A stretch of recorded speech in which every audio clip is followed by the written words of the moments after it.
Well, you have to wonder what all of us were waking up on Sunday morning, and whether you like football or not, we're all preparing in our own way for some sort of a Super Bowl party, right, Garrett? I mean, we all something, going to do something. Well, even people that don't like football. Girl. Nobody invited you, nothing. I had to work for children's birthday parties because people have no soul for the best snacking day of the year. So there were birthday parties. Yes. Right. Children, Kevin Meaney, did you go to what? Well, that's work. That's different. I know. Kevin Meaney, did you go to a Super Bowl party or watch the game? I went to the Comedy Cellar, and I was performing over there last night. In other words, there was an audience there, and they didn't care about football. There were no pigs in a blanket? It was a very small group of people at the Comedy Cellar, mostly people from out of the country that really didn't know anything about football. That's so odd that you would even... you'd even do it. I wanted to. I really did. I watched the beginning of the game at my apartment, which is only a couple of blocks from the club. And once it started, I knew that it was over, and I knew the Seahawks were going to win. I read it was a real snooze. And no, it was terrible. And then they had it on at the club, and there were a couple of people going, oh my God! Ah! And in the middle of your act. No, they were upstairs, but not in the middle of the act. Middle of the act, I was screaming in the middle of my act. The first thing when I first heard about Philip Seymour Hoffman. Oh, that's right down the block from me. I know. Yeah. They found him with the needle in his arm. Yeah. And 2 empty packages of heroin more than 2. No, and 5 in the trash can. Yeah, it was just so. Now they're looking for the drug dealer. Do you know who found him? A playwright. Do you know the guy that found him? No, a friend was coming over. Yeah. And they were going to go buy a bunch of stuff for a big Super Bowl party. No kidding. Yes. Well, he was supposed to pick up his kids that morning, and that's why, the alarms went off, because he didn't pick up his kids. Didn't pick the kids up. And can you imagine his the Super Bowl plans he had, Garrett? But his apartment is right down the street from where this apartment was. They were estranged, him and his girlfriend. And so they had this $5 million apartment around the corner where she lived with the kids, and then he lived in this apartment, which was $10,000 a month, which was, which is probably a 1-bedroom or 2-bedroom penthouse, on Bethune Street. And, then they find him in his underpants, on the bathroom floor with a needle in his arm. But how can they say that? That information came out virtually, minutes after they found him. Because, the guy didn't touch him. The friend? The friend did not touch him. And so the cops, it's like in the old days, there are reporters. Yeah. And by the way, if you go, 105 is our Entertainment Weekly channel. They're covering the guy's entire life and talking to people and stuff. And so if you want to hear, the full morbid details about Philip Seymour Hoffman and his troubles and all that. But the first thing I thought was, Garrett, I made like a pork loin and had 2 chickens roasted and made parsnips and turnips and carrots, and then we... This is for a Super Bowl party? Yeah, we blended them using the pork broth into some delicious soups. Mm-hmm. And we had a salad, and we had macaroni and cheese with truffles. Oh, my God. Oh, yeah. And now remember, I invited no one to a Super Bowl party. This is what I did. I said, look, just come by, right? And people always know we have fabulous food. And so just folks came by all day, and the game wasn't any good, like you said, but they started coming like about 3 o'clock. We started here at 3:30.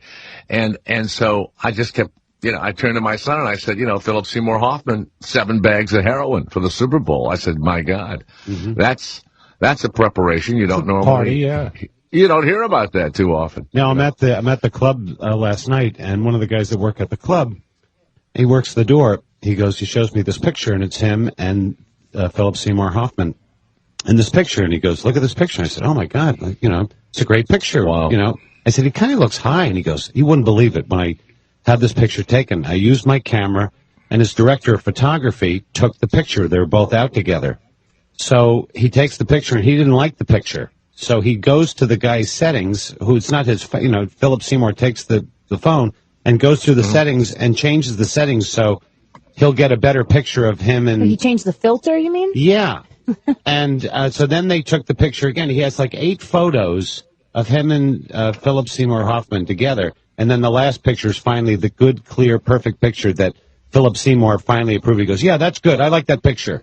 And he was like, he was so, you can see clearly that in his eyes that he was really totally out of it. It was like such this sad picture that was taken only a few weeks ago.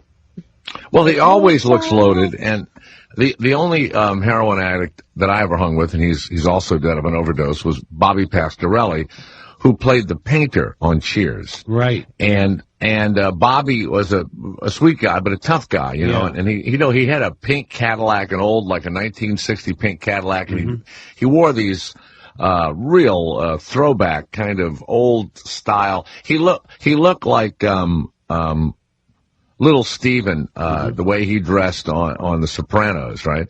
And Bobby was a great guy. And so we go to Jamaica for this big charity thing. I think my wife was ill or whatever. I ended up going alone, and Bobby is there with his new young wife. And they had a child, and they were visiting their first time away from the baby. And he might have even had a kid by another marriage. He had been a heroin addict, and said that he woke up in a gutter in L.A. once and was looking up, and he pulled himself up, and he said, I thought, I don't want to live like this anymore, and he got off of heroin. And then he was successful in Murphy Brown, and he did movies and stuff, worked with Travolta and all of them, and he had a great career. And so he comes to see me in the Woody Allen play, which we'll talk about later too. And so we go out again, and I guess he had killed his wife. He'd shot his wife. Did you know this? That's right. I was. Yeah, they fought over a gun. Yeah. They fought over a gun. The baby was in the house. He was a tough guy, and so he said that they struggled over the gun. The gun turned on her, and like in the movies, it goes off and she's dead. Apparently, the police were closing in on him after a few years, and they were going to re-question him. Her family was reopening the case or whatever. And I just kind of been reading about this. He comes, we go out, and we have a very pleasant meal, and he looks fantastic. Within 3 months, they find him dead on the floor of his bathroom with a needle in his arm. And so the heroin thing is a tough one. It's like I don't know what. Do you die because the needle's bad, the needle's dirty, or no? They put shit in it, or is it because shit in it? You overdose? Yeah, you're over. Okay, how about seven bags of it is what Philip Seymour Hoffman did, or they put bad crap in it. Do you ever say this? Say okay, you shoot up with the heroin, and then you fall asleep. And you wake up and you have the needle in your arm. And you go, oh my God, look at this, I have the needle in my arm. Or in your leg. Yeah. A friend of mine is a plastic surgeon in Beverly Hills, and he's got, the little operating theater in his office, right? And he's got 2 or 3 operating rooms going. He's doing noses and cheeks and the whole deal. And one day he can't find his nurse, can't find her anywhere. And they're running around and asking where she is and all, and someone says, she went in the bathroom. So they go to try and push the bathroom door open, and they can see that her body is blocking the bathroom door. They force it open, and she's got the needle in her leg. And she had been maybe stealing whatever the hell it was from the hospital for years, and was shooting up. And she went in the bathroom in the middle of the day. And now she was using pharmaceutical stuff from his office. Yeah, like and Oxycontin or something like that, right? Who knows what she was shooting up, but she died from pharmaceutical stuff. So now I said to him, you've got a dead nurse in the bathroom. What do? He goes, I got 3 people. Their faces are opened, completely opened. They're Noses are exposed. Oh my God. Yes, their cheeks. Oh. You know, I'm doing major plastic surgery, and he goes, they called the police, and they carted her dead body out through the waiting room while he continued to operate. I know. Yeah, that's the crazy one. Horrible. That's terrible. But, here's a guy, heroin, alcohol. He also was quoted as saying that there was nothing he wouldn't drink. There was no drug he wouldn't do. And but that this he all liked just started, everything. He had been sober for over 20 years. He was lying.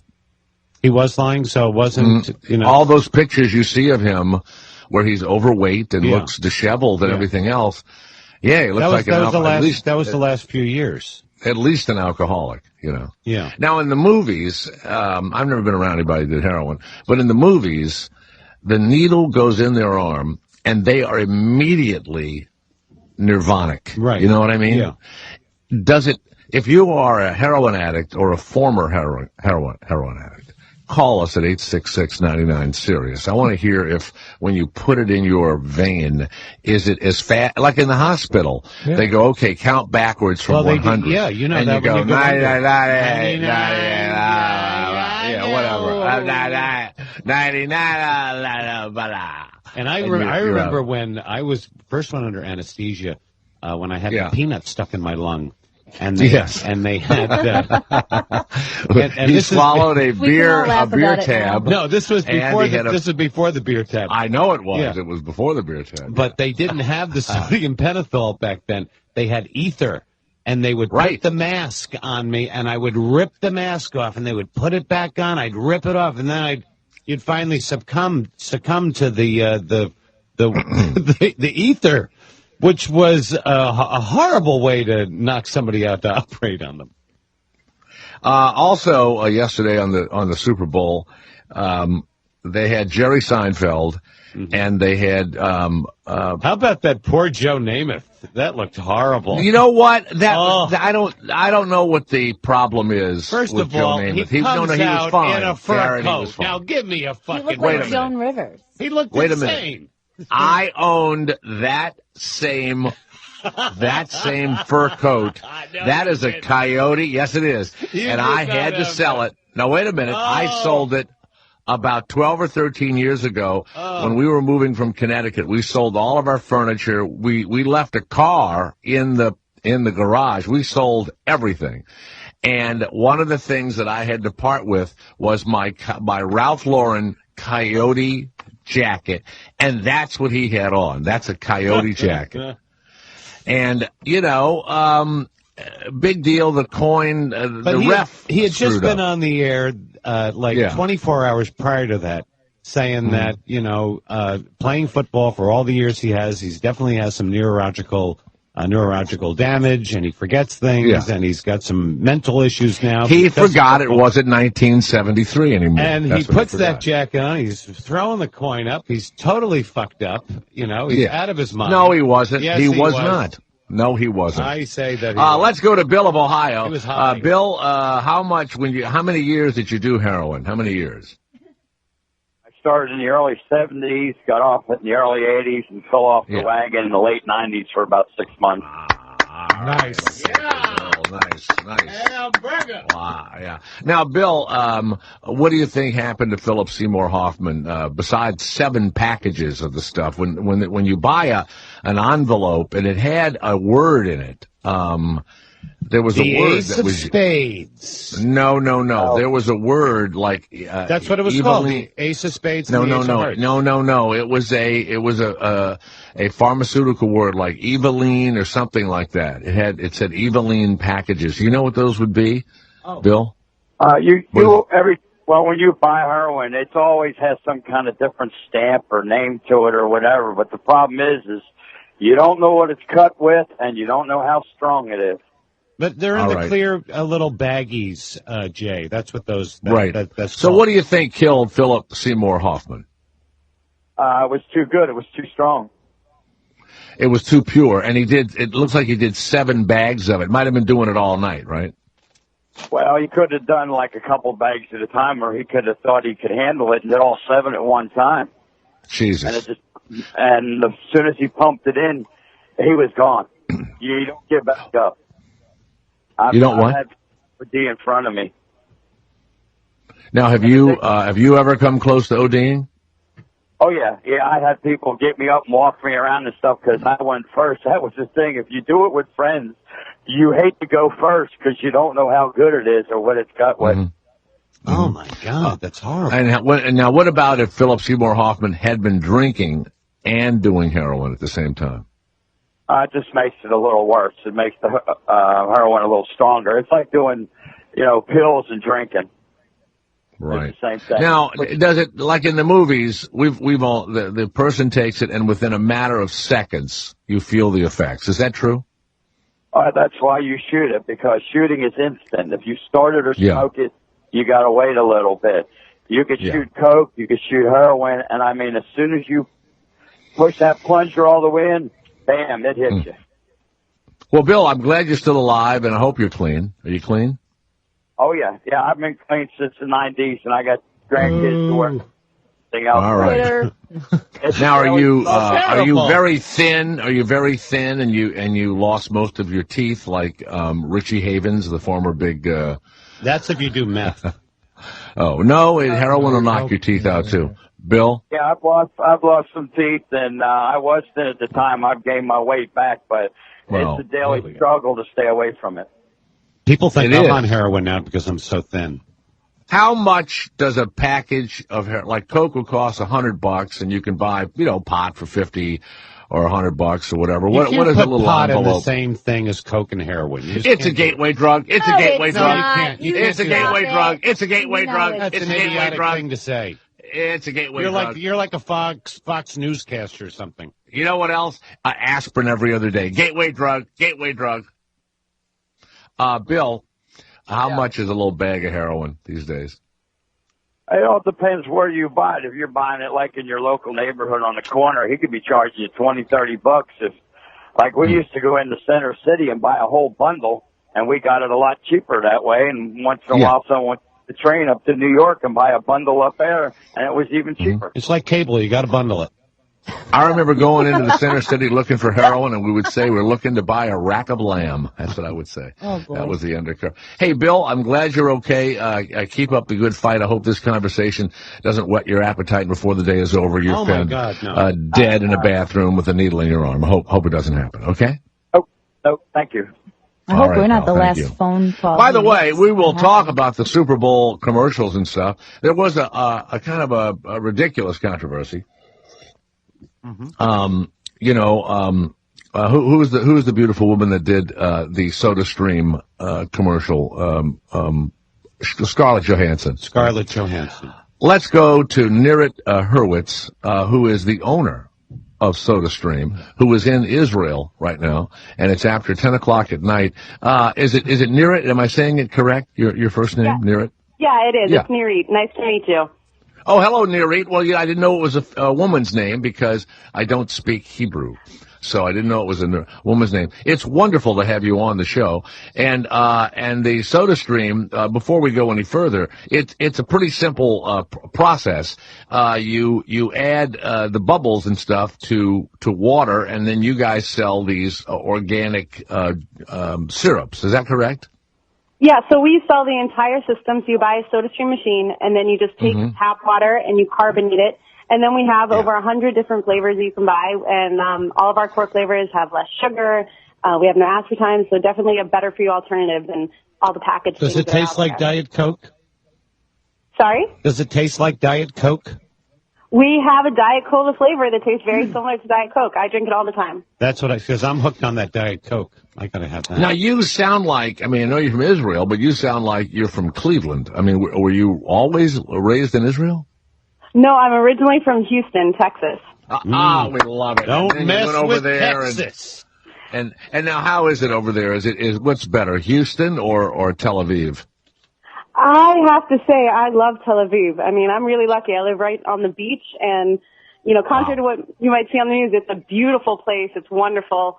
Yeah, I love being here. Yeah, is it true? Yeah, go ahead. I was wondering. I read somewhere that that the SodaStream is made in Palestine? Is that No. That's the in Palestinian territory? That's where formerly Palestinian territory. That's where we're gonna get to that in just a moment. But first of all, my kids are both 25% or whatever Jewish, and they get to go for free to Israel for 2 weeks, plain fare. Anybody that has any Jewish blood in them at all can go to Israel until they're like 27 years old, totally for free with these groups, and they can bring a friend with them. What about whether if you're they're over Jewish 50? or not? No, you can't do it. You can't do it. And you dated a Jewish So did you girl. do that, near it? Did you do that free trip before you ended up moving over there? That free? No, I moved here when I was too young, but I've had a lot of friends who have come on that trip. It's called Birthright. It's an amazing trip, and they get to see the whole country, and they come and they tour. Mm-hmm. Yeah. Yeah. Yeah, and they're trying to get him to meet a Israeli girl or boy and then hook up. That's what they want him to do. Yeah, that's all right. I don't care. That's fine. That's fine. So Scarlett Johansson does your SodaStream commercial, and then of course the network, they wouldn't let you say sorry, Coke and Pepsi, so that wasn't allowed to be said on the television version, right? Right. What happens is that we had this original ad that mentioned Coke and Pepsi, which made a lot of sense for us because we are, we compete in that same realm with Coke and Pepsi. We're an alternative to them. And even though comparative advertising is allowed in the U.S. and you see it frequently on the Super Bowl, we were told we could not say the lines Coke and Pepsi. No reason given, just said we had to take it off. And so unfortunately the final ad that aired last night did not include the words sorry, Coke and Pepsi. We had a slightly different version on. Now, after you pay that kind of money for the Super Bowl, do you see a spike? Like today, did you see a spike in sales or last night immediately?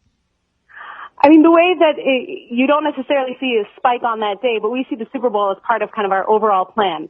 So, of course, we've been growing year over year, and we had a good year last year, and we continue to grow as a company. So we see it part of the overall plan, not necessarily a one-day spike. Well, you spent a ton of money. I mean, you spent over $1 million for a 30-second spot. So wasn't it $4 million per 30-second spot? $4 million. Wow. I think $4 million. Near it, is it $4 million? That's what it's estimated at. Yeah. Wow. How do you not know? Well, no, you know what? There are people that don't like to talk money, but in the United States, in the U.S., they tell us what it costs because they like to tell. So they've already told us that it's $4 million for 30 seconds. But I know in polite society, you don't talk about the money you spent or how much your house is and everything else. But in California, in New York, well, what'd you spend on that house? People do that all the time. So now you got Scarlett Johansson, and she's also an ambassador for this Oxfam, which is a pro-human rights charity and all this kind of stuff, and fair trade and everything else.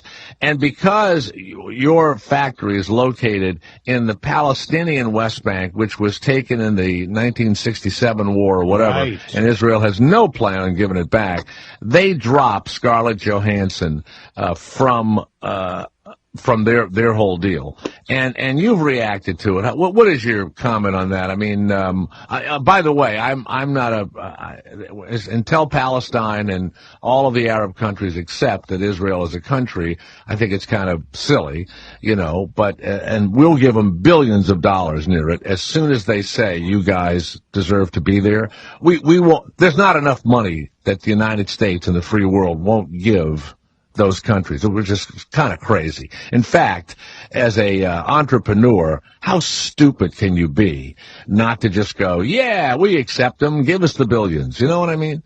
So now, how did you deal with the fact that your spokesman was thrown off of this, charity thing, Well, first of all, I think the first point here is that Scarlett wasn't thrown out. Scarlett chose to leave Oxfam. And part of the reason here is because our plant, and it's one of our many plants all over the world. We have about 20 plants all over the world. We have one plant that is located in an area that's in the West Bank. And it's one that we got this plant when we took over the company, so it's been with us since 1996. And, there's a lot of discussion about this factory, and people want to know what's going on there. But the reality of what's happening in that factory is that we have 1,300 people who are working side by side. We have Palestinian employees, Arab Israeli employees, Jewish employees, all working there side by side with equal rights, equal pay. And do you have Palestinians working in that factory? Yes, we do. We have about 500 Palestinians who work there. And they're... Well, wait a minute. Why would this Oxfam be mad at you? Now, that's exactly what we wanted to know. Because, Oxfam their entire purpose is to help people relieve themselves from poverty and to help people across the world. And yet, their first reaction was you guys should drop this factory and that Scarlett should drop us unless we drop this factory. Now, what our response is that we are not going to just put 1,300 people out on the street, because some people are unfortunately misinformed with regard to what's going on in this factory. So, we held our ground, and Scarlett, who also is understanding of what's going on in the factory, she also decided that despite the request from Oxfam to leave SodaStream, she would instead leave Oxfam. Well, also SodaStream paid her over $1 million to do the commercial, and Oxfam, she doesn't get a piece of the action. So I would comment also that she should stay there. Now, here's the deal. Can you pump that thing up so you can make a little rocket out of you if they give you any crap and you can shoot it over the border? Can you do that? I'm afraid it doesn't work that way. Really? I mean, I'd really just pump that thing up, get the pressure going, Wow! And you just blast them.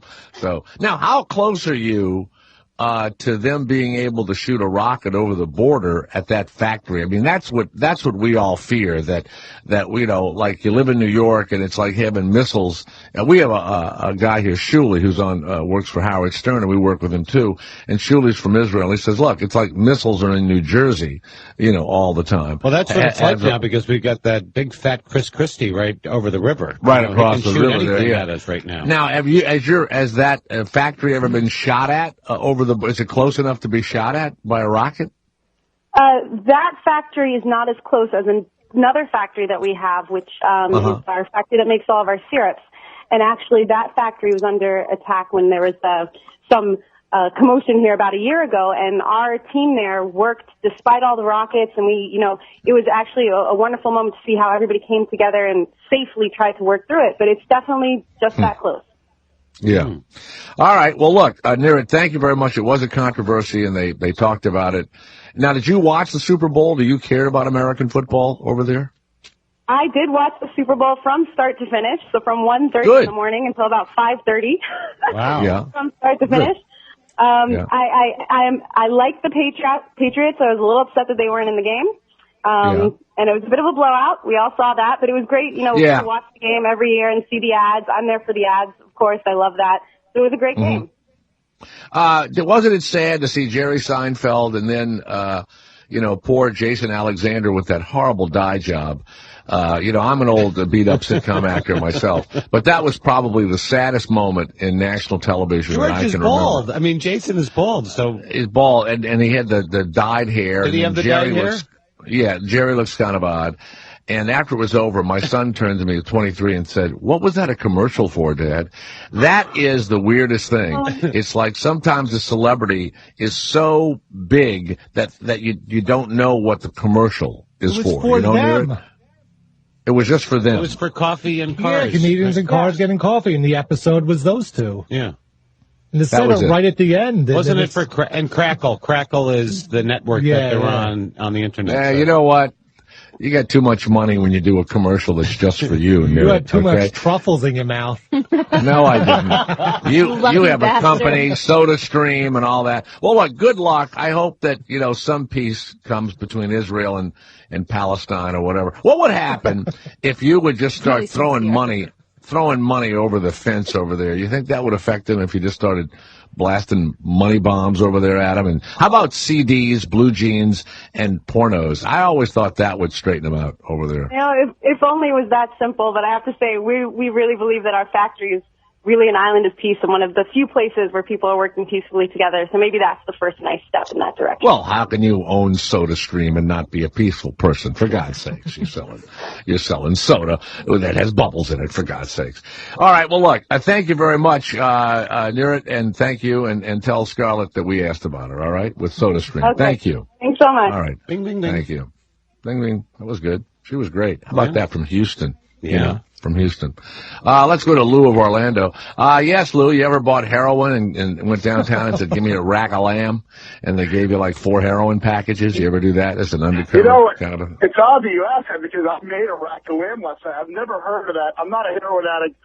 My cousin Ely died of heroin overdose 14 years ago in Philadelphia, where he's from, and I knew he had a problem. So this just brought back a lot of bad memories for me. He was 36 years old when he died. So it's I can't explain it. I just the idea of ever putting a needle in myself, I couldn't get past that to become a heroin addict because I'm like, heck, I don't even like getting the vaccine.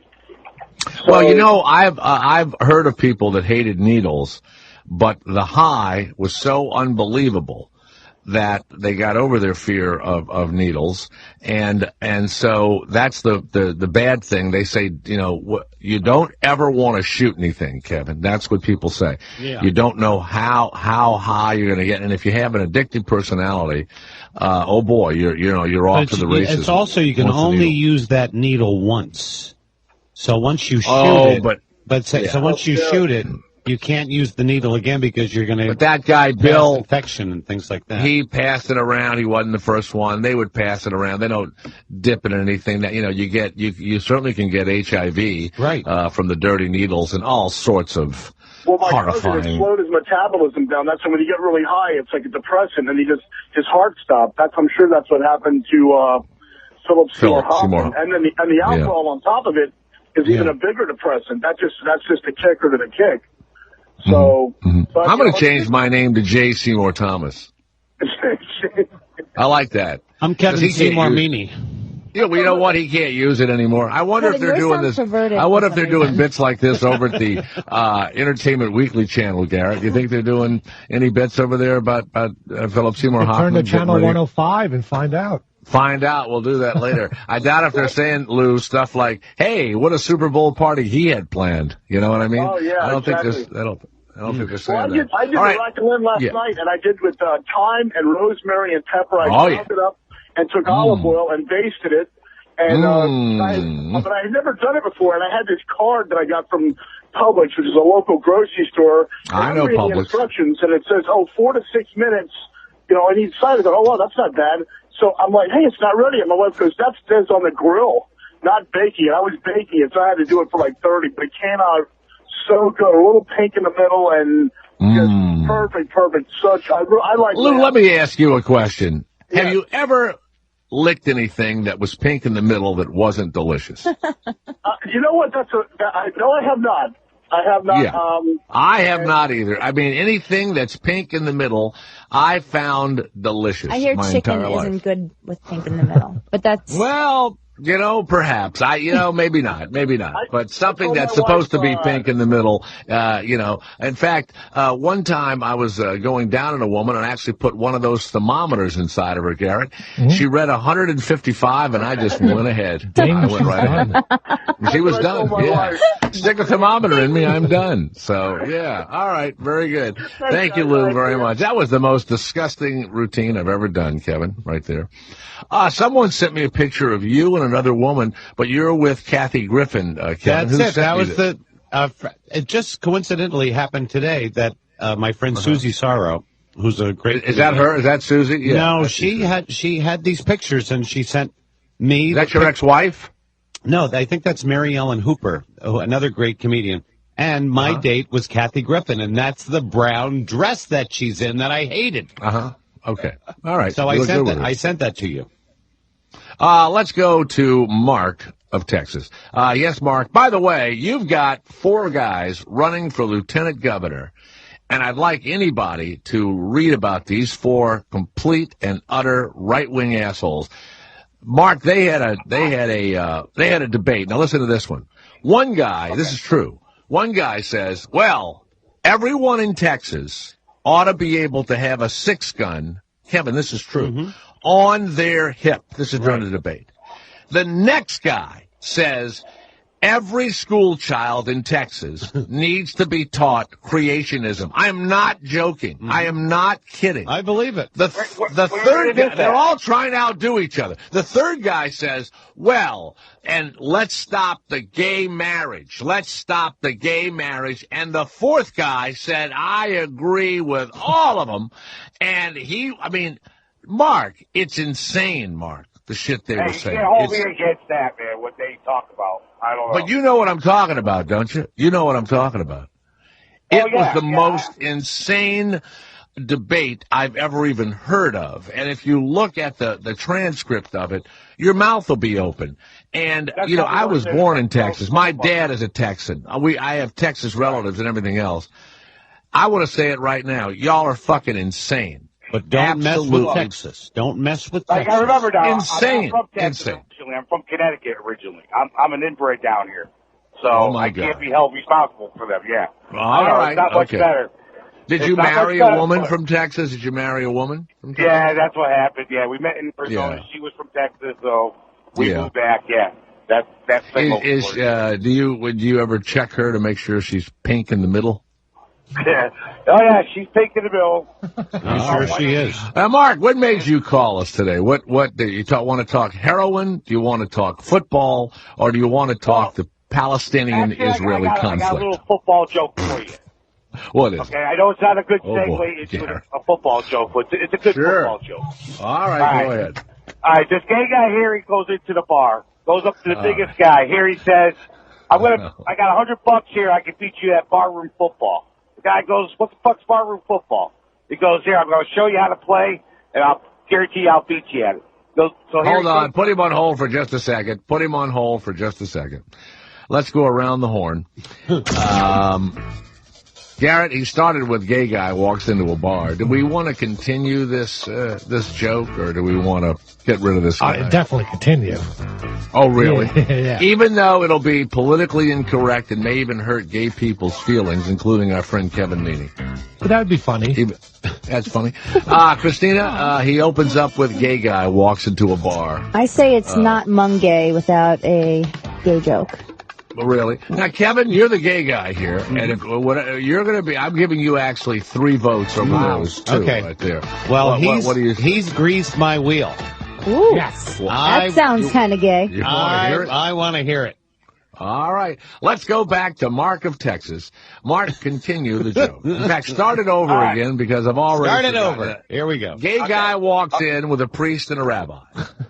No, gay guy walks into the bar, goes up to the biggest guy, says, I'll bet you $100 I can beat you at barroom football. Guy goes, all right, how do you play? He goes, all right, this is how you play. You take a swig of your beer, you break the glass on the bar, 6 points. Pull down your pants, fart for the extra point. Guy goes, okay, so gay here, he does it, pulls down his pants, 7 points. The other guy goes, takes a swig of the beer, breaks the glass, pulls down his pants, the fart, and gay here he goes, block that punt. I didn't. You know what's funny? It's one of those jokes where I couldn't take my vote back. Yeah, you know what, Garrett? I couldn't follow it. I really couldn't follow it. I got it. Blocked his extra point. All right. Get rid of him. The big guy. Get rid of him. I got it. He fucked the big guy. That's what he did. Max of Florida. Yes, he raped Max, him. That's what he did. He raped him. That was rape. Got it. Joke, yeah. That's not. That's rape jokes aren't funny. That was rape. Woody Allen and a 7-year-old girl walk into a bar. We're gonna do that joke. Walk into an attic. Yeah. To the attic. Wait a minute. Go into a crawl space. They go into a little crawl space. Max yes, I have Florida. a crawl space. When can you get here? By the way, I worked for Woody Allen. Was around him for quite a while. I will have some comments. Do you know him, Kevin? Have you been around Woody at all? No. That's one person I don't know. And I'll give you both sides of the story. And remember, it did go to court, and he was exonerated. Yes. And we'll talk about that in a minute. Max of Florida, go ahead. Yeah, hey, I feel like a stranger when it comes to the Super Bowl. It seems like an absolute waste. Everything. You know what, Max? Max, take my hand and let's go in the attic together. And I want you to lay down on your stomach and play with your son's train set, okay? So it makes you feel like a man? Yeah, I mean, the Super Bowl? you mean you just don't like football? You don't like football? So that's I don't okay. mind There's it. so I many watch a people little that I bit of ran college into today football. that don't watch football. This guy Herbert, at the Y today, I've seen him there all the time. He's 96 years old. He's the greatest guy. Yeah, And he said, right. I said, did you watch the game yesterday, Herbert? That's the one thing I don't do is watch. You know what Herbert has? What at about 96? lacrosse? You know what? Soccer. Herbert just donated, Garrett, the oldest butt plug to the Museum of Sex. Stop right there in Chelsea. He's the nicest man in the I'm world. sure he and is. he's married. Every time you see him, is it in the locker room? No, we see him up in the gym. Oh, okay. Yeah. He's at the same. Here's what I help like him with his about pants on guys, occasionally. guys like that. You meet a 95-year-old He needs guy. help with his A pants on. 95-year-old. He goes, I never watched football since they didn't use the starting helmets. I never liked it after the goddamn helmet came into the damn thing. That's a chicken shit thing, helmet. He just thinks it's too violent. He goes, Of I course played it is. lacrosse and soccer. Yeah. And they were... Now, Max, look, here's the deal. It's supposed to be the two best teams, of the year, and they've battled tooth and nail, and so you just don't like it. But to call up here and say you don't like it is un-American. I agree, and I'm not even a big football fan. Yeah, it's un-American, get rid of him. Get rid of him. Thank you. You might as well be shooting rockets at All these people, even Herbert watched the football game. He goes, he wasn't into it, but he watched a little bit of it. Even my mom watched them. She goes, I like those Seahawks. They were great. Mm-hmm. So she John of Pennsylvania. Yes, John, go ahead. Sounds like Seymour Hoffman didn't finish his bindle.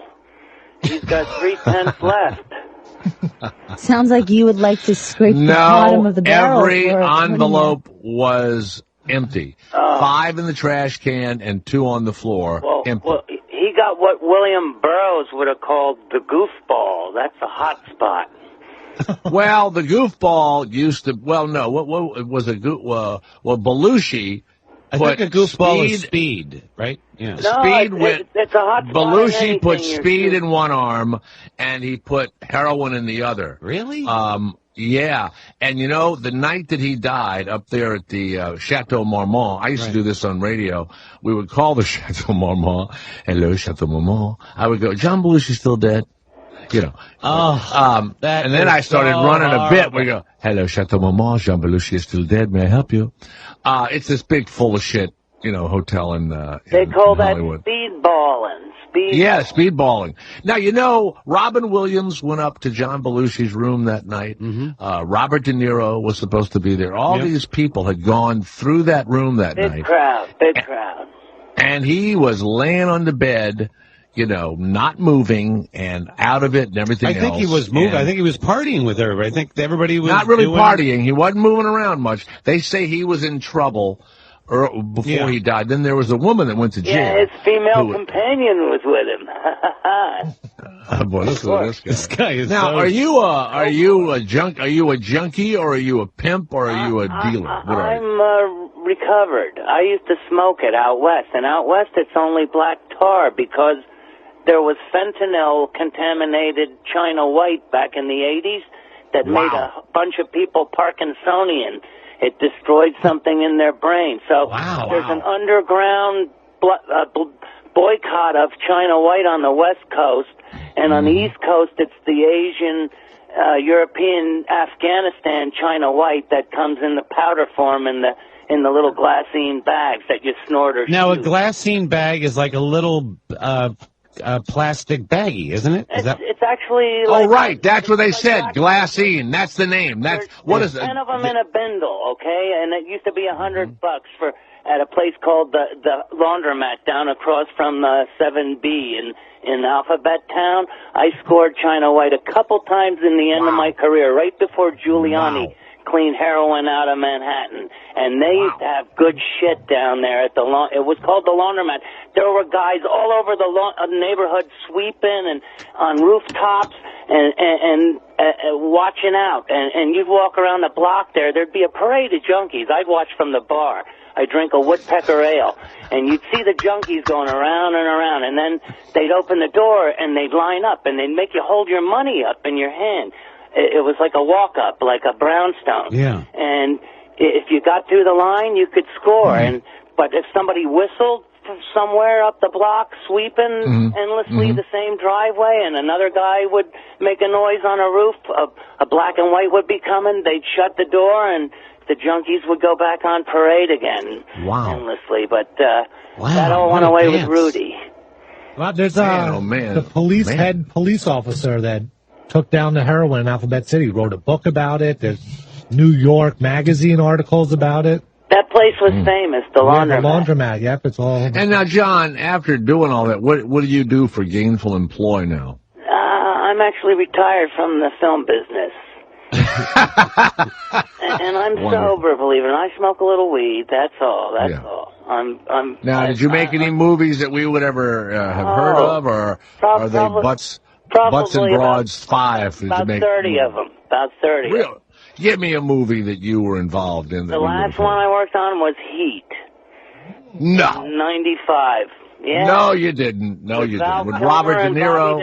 I got the job because I could make a good cappuccino, all right? I was in the camera department. Dante Spinotti, an Italian camera guy, was the cameraman. You are correct. I know who Dante Spinotti. That's why wow. I got the gig, all right? I could make the best cappuccino in local 600. Wow. I had a reputation. Well, John, I'm always amazed at the people that listen. No big, huge stars listen to this show, but I tell you something, Kevin. People that make the wheels of many industries, film, transportation, and even the drug I have friends that are on Broadway currently. Listen to the Jay Thomas Show. That listen to the Jay Thomas Show. I have managers that manage great talent that live out in Los Angeles. I dare you to call if we've ever heard of you. Yep. I dare you to call 866-99, whatever it is, Indy, if we've ever heard of you. All right, we'll give you a few moments. We'll give you a few moments. John in Pennsylvania, thank you very much. Hey, stay where you are. Enjoy the show. Thanks. Well, I enjoy the show myself. For the stimulating conversation, guys and gals. All right, we will. Yeah. All right. By the way, we have a guy coming on later on that sells mugshots online and ruins people's lives. I've got a mugshot out there. He realizes that he ruins people's lives, doesn't he? It's when you go lawyer. check it, it's the lawyer for the guy, defending a guy to take down the mugshot. Yeah. You go on there and you were arrested, 20 years ago or whatever, and you lose, the gig because of it or whatever. He's coming up later on, and this show is, this is our Super Bowl show. If you want to hear a lot about Philip Seymour Hoffman and not the horrible things that we're saying, at 105, the Entertainment Weekly channel is doing, really a tribute to the man. Yes, deep down inside, if you're dumb enough to OD, I don't feel sorry for you. We'll be right back. Jay Thomas. It's the Jay Thomas Show. It's all about the love. The Jay Thomas Show. Afternoons. Indeed. Sirius XM 104. Let's go to Colorado and Charles, where people are waking up this morning with bongs in their arms, dead. That's right, the gateway drug, marijuana. Charles of Colorado. Yes, go ahead. Yeah, I just want to clarify at first that I'm not anti-gay or anything, but I got a question. Hold on a minute. Hold on a second. Put him on hold. Let's go around the horn. Let's go to Garrett Andrus. He's not anti-gay, Garrett, but he has a question. Should we take the question? Should we worry about the question? I can't pass up a tease. I have to have the question. Yeah. Well, if we were going into a commercial break, would this be a good way to hold people? Yes. This would be a good one, wouldn't it? Christina, I'm not anti-gay. She's gone. She's left. Oh, okay. Yeah. Now, you're the gay guy, Kevin. I'm not anti-gay, but what do you think? I think, once again, it's still a little greasy back there. So, I don't know what that means. I haven't cleaned up since the last one, so I want. You want to hear it? I want it. Okay. I want more. All right. It's like being on the Catholic channel, Garrett. If they call them and said, "I want to say something about these goddamn priests," I'd put it on hold and ask the co-host if he wanted to keep doing it. Charles, go ahead. You're not anti-gay, but what? No, I was just wondering how. you guys see it that everybody that's pro-gay or gay has that right to believe that and feel that way, but the people that are anti-gay, you don't grant them the same right to have that belief. Wow. You know what? Let me tell you what I've said a few times. I don't have to like everything in the world, but in the United States, at least, you have to accept it, and that's the problem. It's like I don't like the thug mentality. I don't like the thug mentality. The anti-gay people. Yeah. Well, you know what? When you say anti-gay, that means you're against the lifestyle. You expect this double standard crap. Yeah. Wow, you're very angry about this. Oh, yeah, I agree a little bit about that. Kevin, but the word anti-gay means you're against a lifestyle rather than, I wouldn't do it myself, but it's okay if they do it. That's a whole different I just think some people are on the wrong side of history, and, eventually you're going to have to come around to a side where equal means equal. And that's what it's all about. It's not about whether or not your religion believes this or my religion believes that, and God doesn't like this, and it's about being equal. It's about sharing, sharing the same country that we're in, and having the same rights as everybody else. Suppose you called up Charles and said, I'm not anti-black, but I reserve the right to not like black people being equal to me. That's a tough one too. You know what I'm saying? That's a tough one. Or Hispanic or female or whatever. You know what I'm saying? But you know what, Charles? If somebody here's the only good thing. Charles. They agree with the black person or they don't agree with the gay person. But you know what, Charles? Here's the good thing. Here's the good thing. Here's the good thing. People like you are going to die. And we won't even have to worry about this question in the next 20 or 30 years. You and your kind. People die too. Does that mean we don't got to worry about them? No, they won't die. We're making more gay people. They figured out a way to have ass babies, Charles. That's right.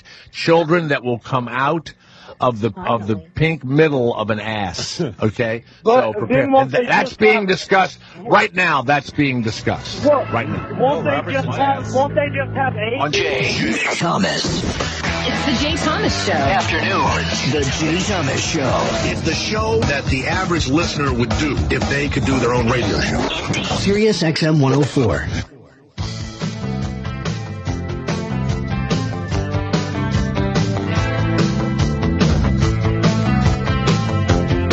Yesterday's Super Bowl, the only ad I thought was even a little bit interesting, and they had to pay him $2 million. The Bob Dylan commercial for Chrysler was really good. Yeah, but isn't that weird that, here's this guy that's a counterculture from the 60s and, rallying about the war and, all the other ills that our government puts on us, and now he's, totally sold out to Chrysler and to, people that are making no wages in third world countries? Well, no, I think he was saying buy an American car. Now, Chrysler's owned by Fiat. Yeah, where are these cars being made? They're being made here, but it's owned by an Italian company. Yeah, I think Chrysler is owned by Fiat. I'm pretty sure Fiat either owns a big hunk of them or bought them, I think. If I'm wrong, let me know. By the way, Christina, we were talking about the trucks. Somebody sent me a picture of the inside of their ProStar. Did you see this picture? Is that one of the is it a living room on wheels? My dream. Garrett, do you have that? Do you have the emails available to yourself? You know how when people are coming over, Christina, and you get your apartment really nice, yes. For the people, right? This is what this guy did. I mean, this thing, he's got the towels, the T-shirts, everything. It looks like a house. Does he have guest towels? That would be even better. I swear to God, he's got everything. They're show towels. Oh, come on. Oh, well, he has too many towels. That is living. Look at his throw pillows and everything. Yeah, okay. Yes. I'm impressed. Yeah. Oh, absolutely. He must entertain quite a few men in there, Garrett. He's got a lot of towels. A lot. Yeah.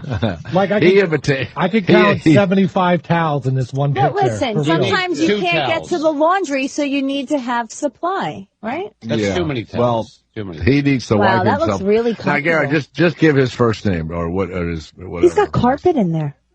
I like those got everything. Wow. Gary. Gary, thank you very much. Truck, Gary. We like got it. we got lots of pictures of trucks. Don't send us any more. We have plenty enough. I'm thinking about being a trucker. That'd be fun. Kevin, you want to team up, me and you? Take the road? You want to? Yes. Yeah. Really? Yes, You know I what really you would do. make? Do you realize you guys would split like a couple $100,000 after a while? Kevin, and then we have our whole lives to do whatever we want. We should go Hey, out do on the you road. think Bobby Slayton makes $200,000 on the road? I'm not going to comment, but that's a lot of money. I don't isn't it? think so. I really doubt it. Okay. I'm not going to comment, but my opinion is no. Yeah, I do the same thing. That's $4,000. My mother, you know what my mom used to say? Oh my God, I don't want to say anything, John, but she's horrible. You know, oh God, oh I don't want to talk behind someone. I really am. I don't want to talk behind her back, but I don't want to comment, horrible. but I don't think so.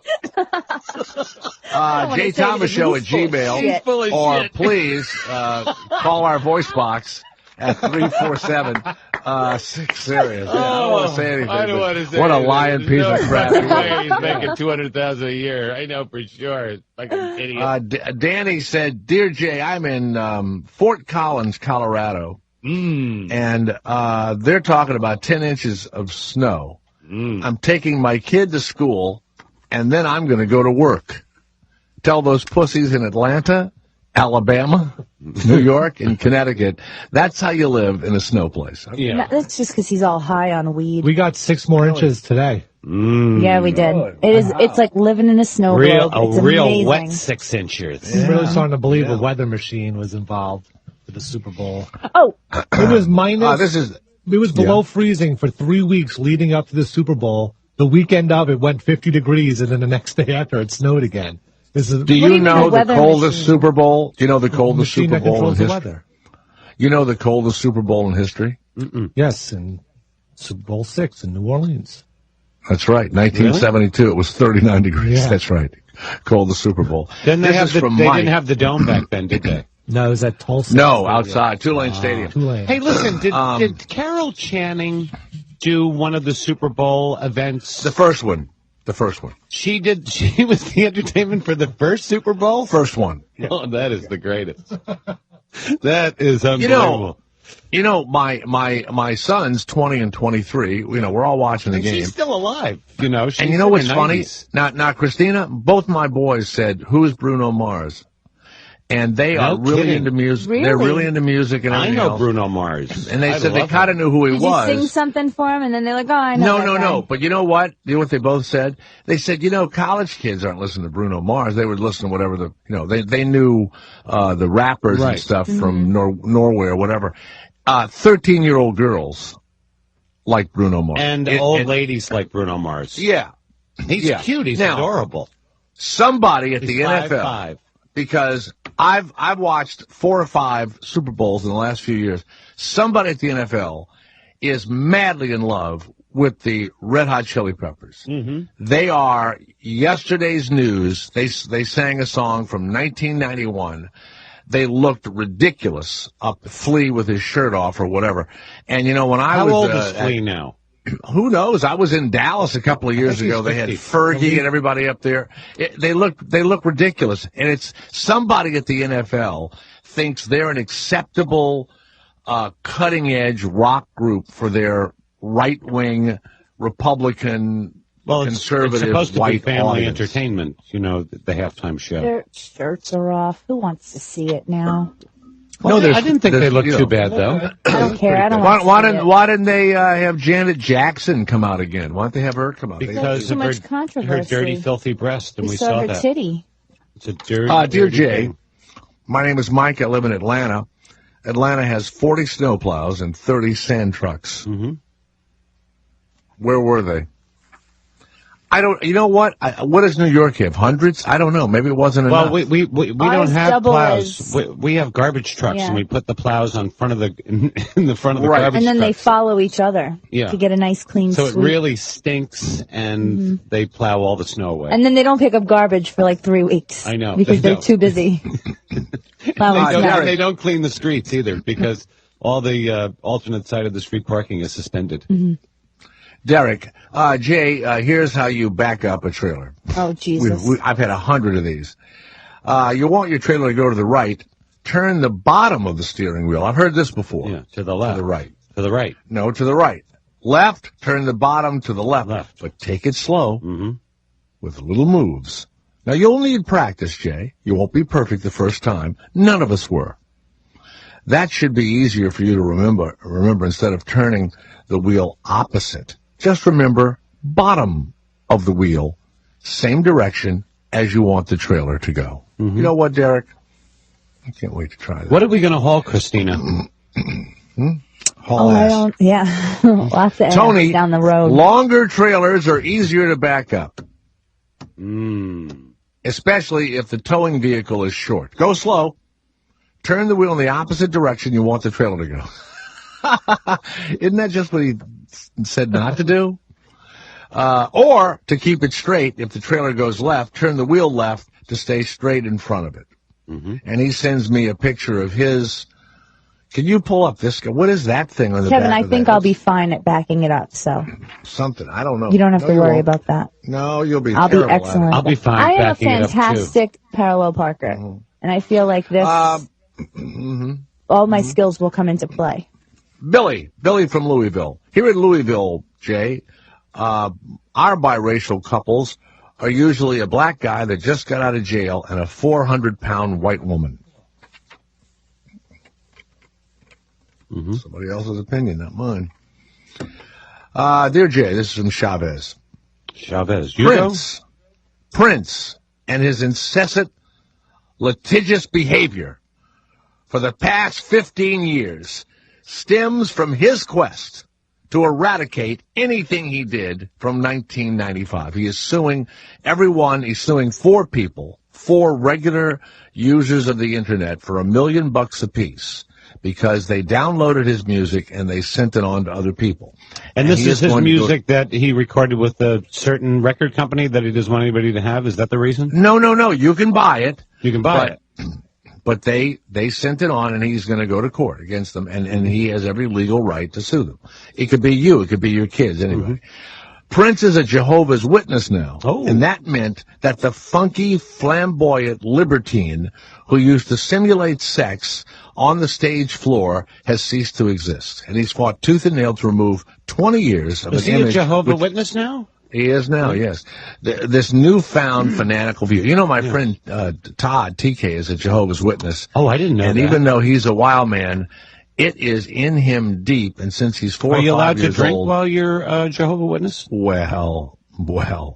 I thought I thought he had a couple of drinks every so often. Well, whatever. But he can recite the Bible. And since he's a little boy, he had doors slammed in his face. His parents would make him all go around and try and convert people with the Watchtower thing, right? Yeah. Most of the songs and videos of Prince, he has vehemently sought to deprive his fans of. And even the ones that weren't pirated, he's done everything he can do to get rid of. What does he do in his concerts now? I mean, I know he was just up at Mohegan Sun. It was. I don't know. It was the same night I was there. He was in the big, concert arena, and I was in the cabaret club that held 500 people. But he was in an arena that held 10,000. Well, it says here, he must put on a great show. His fans are sharing forgotten musical treasures of an era before Prince became a metrosexual version of Pat Robertson. This is very well written. Yes, Chavez, very well written. Yeah. You know what? Did you hear about this thing called air I never sex? liked him. I never liked him for 1 minute. I never found his You didn't music like that song, Little Red Corvette? Nothing. That was a cute song. And that he wore a negligee. He wore a negligee. He had all the makeup. Yeah. He wore little shower slippers. Yeah. He's like 5'2", and all of that. He lived in Minneapolis and everything else. Don't forget about the never symbol. liked him. You changed his name to a symbol. Yeah. That was all because of the record company. That was he was fighting with the record company. That's why. If I read tomorrow that he woke up and there was a watchtower jammed in his arm and he was dead, it wouldn't bother me. Yeah. Okay. Hey, did you hear about this new thing called air sex? It's kind of like air guitar, but it's like... No, I was supposed to MC it in New Orleans. Yeah. We had the guy on. Oh, okay, you did have the guy on. All right, because we had him on. Article in the paper you know what? about that. Have him on again. I was busy or There's whatever. a new movie I couldn't coming out. It's a movie coming out about air sex. God damn it, Garrett. I missed a filming or something. And they were looking for an MC for it, and the guy... I know. Oh, God. It was a great article today in the paper about air sex. Dear Jay, this is from Mike. Did you read about the beer drone that was delivering beer to guys that were ice fishing, and the FAA stopped them? I must be up in Michigan or something. Now, why would they stop them if you're below a certain altitude? I don't know. It's legal. But they these guys no had a drone, jurisdiction, and the drone was delivering beer. I think it's 400 feet you're allowed to go. That's what the real estate agent told us the other day. This is from James. The other day, you had a woman on who had named her son Crimson Tide, and you made fun. You talked about it. I live in Leeds, Alabama. Mm-hmm. I'm an over truck driver. This ain't about me. It's about my 2-year-old son. Mm-hmm. When I heard that, I thought, what's the matter with naming your child for something that you love a lot? My son's name is Slayer. He is named after my favorite band, Slayer. And to the best of my knowledge, no one else has that name. Yes, they do. That ex-con that just got out of prison in Louisville and is with the 400-pound white woman, okay? His name is Slayer, okay? You've stuck your son with some horrifying name. A lot of nicknames. And people are nicknamed you should Slayer. be ashamed. Your son's going to have to fight his way out of the, I'm sure, top-notch educational programs that are offered in Leeds, Alabama. Where are you going to school, Slayer? Yale. Yeah. Harvard. Grant, by the way, I've had my SiriusXM subscription for 5 years. I have never, ever heard anyone talk about a particular show or a show's episode ever. But I was in a cafe, and I was near an Italian grocery having a sandwich. I was near a couple of old ladies who were saying that they had heard a phrase, Guinea Dago Wop, on a radio station. And I said, excuse me, I think you're talking about the Jay Thomas show from yesterday. And they said, we didn't know who the guy was, but someplace they were. And this man was saying insulting things that we do not think there ought to be people on the radio that talk like that. I got to tell you, this is the best I've ever. This is my best ever. This is the best ever. Yeah. Oh, God. You know what happens? I'll be like in a haircut place or nails or whatever, and I'll go into a place, and they'll have Sirius on. And I think they look around for stations, and they get it off of music, and by accident they'll put it on a talk station or something. Yeah. And because it might be playing music, for a break or something, and then I like that song. Yeah. Lindsay, you were talking about Adderall the other day. I became heavily addicted to Adderall because of my ADD, which turned out just to be laziness. I developed a tolerance to the stuff for abuse that I would take the 12-hour release pills once an hour for 24 hours. Then I would drink a 6-pack of Red Bull. Yeah. And I would go to a tanning salon. I don't know where that fits in. That's hysterical. Or I would go to a rave all night long. Yeah. Sometimes on my Adderall binges, I would go to the gym for hours. The fact that I didn't blow up my heart is shocking. Coming off of it was terrible. I had cold sweats. I would shake. I got terribly sick. It is a terrible drug. And it's overprescribed. Lindsay, thank you. Thank you, Lindsay. Wow, we got a lot of... Dear Jay, this comes from Motocraft. My wife loves audiobooks. Have you ever done any? I've always wanted to. But you know what? That changed, too. You used to audition for them, and they'd pay you like $5,000, and it would take sometimes 2 or 3 weeks to read the whole book, right?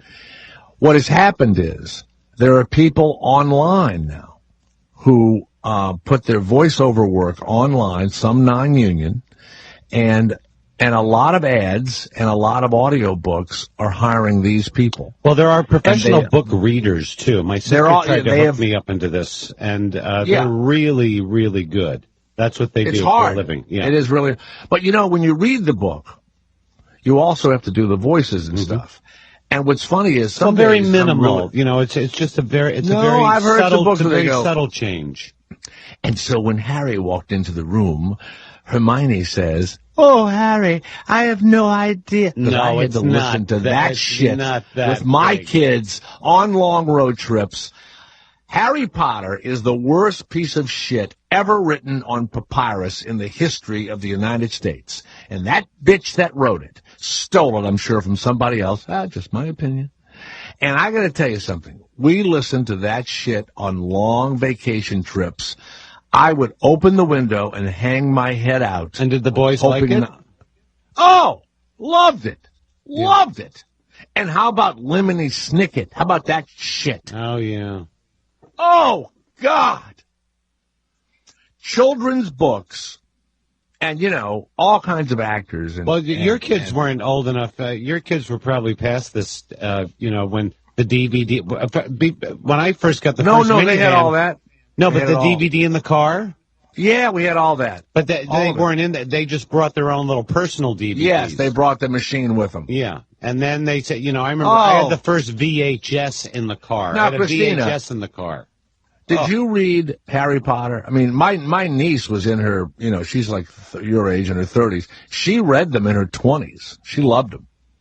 Did you like Harry Potter? Did you read it? Christine, did you like Harry Potter? No, I was never into it.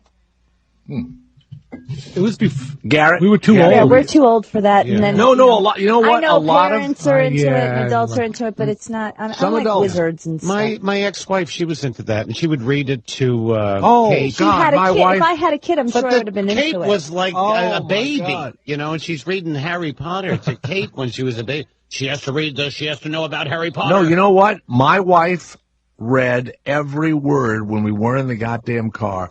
I would get in the car. We're going to drive like 4 hours someplace or whatever. Yeah. And she would crank that shit up, and I couldn't concentrate. I hated that shit. And so they get their brooms and their wicket tickets and all this. I hate made up shit more than anything on earth. I mean, I like the Hobbit movie this year. It was kind of interesting because I'd like to see the hobbits eaten by the dragon. I enjoy that. But other than that,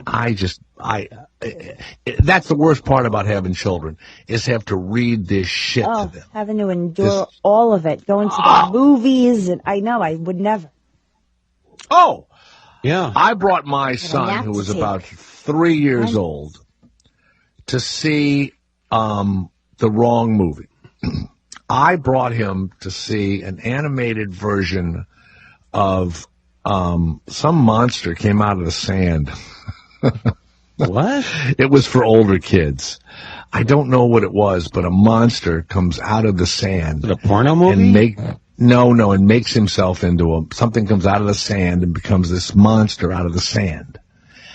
And I feel the movie theater shaking, and I'm thinking, they must have that surround sound or surround shake or whatever. It was an earthquake. It was my son.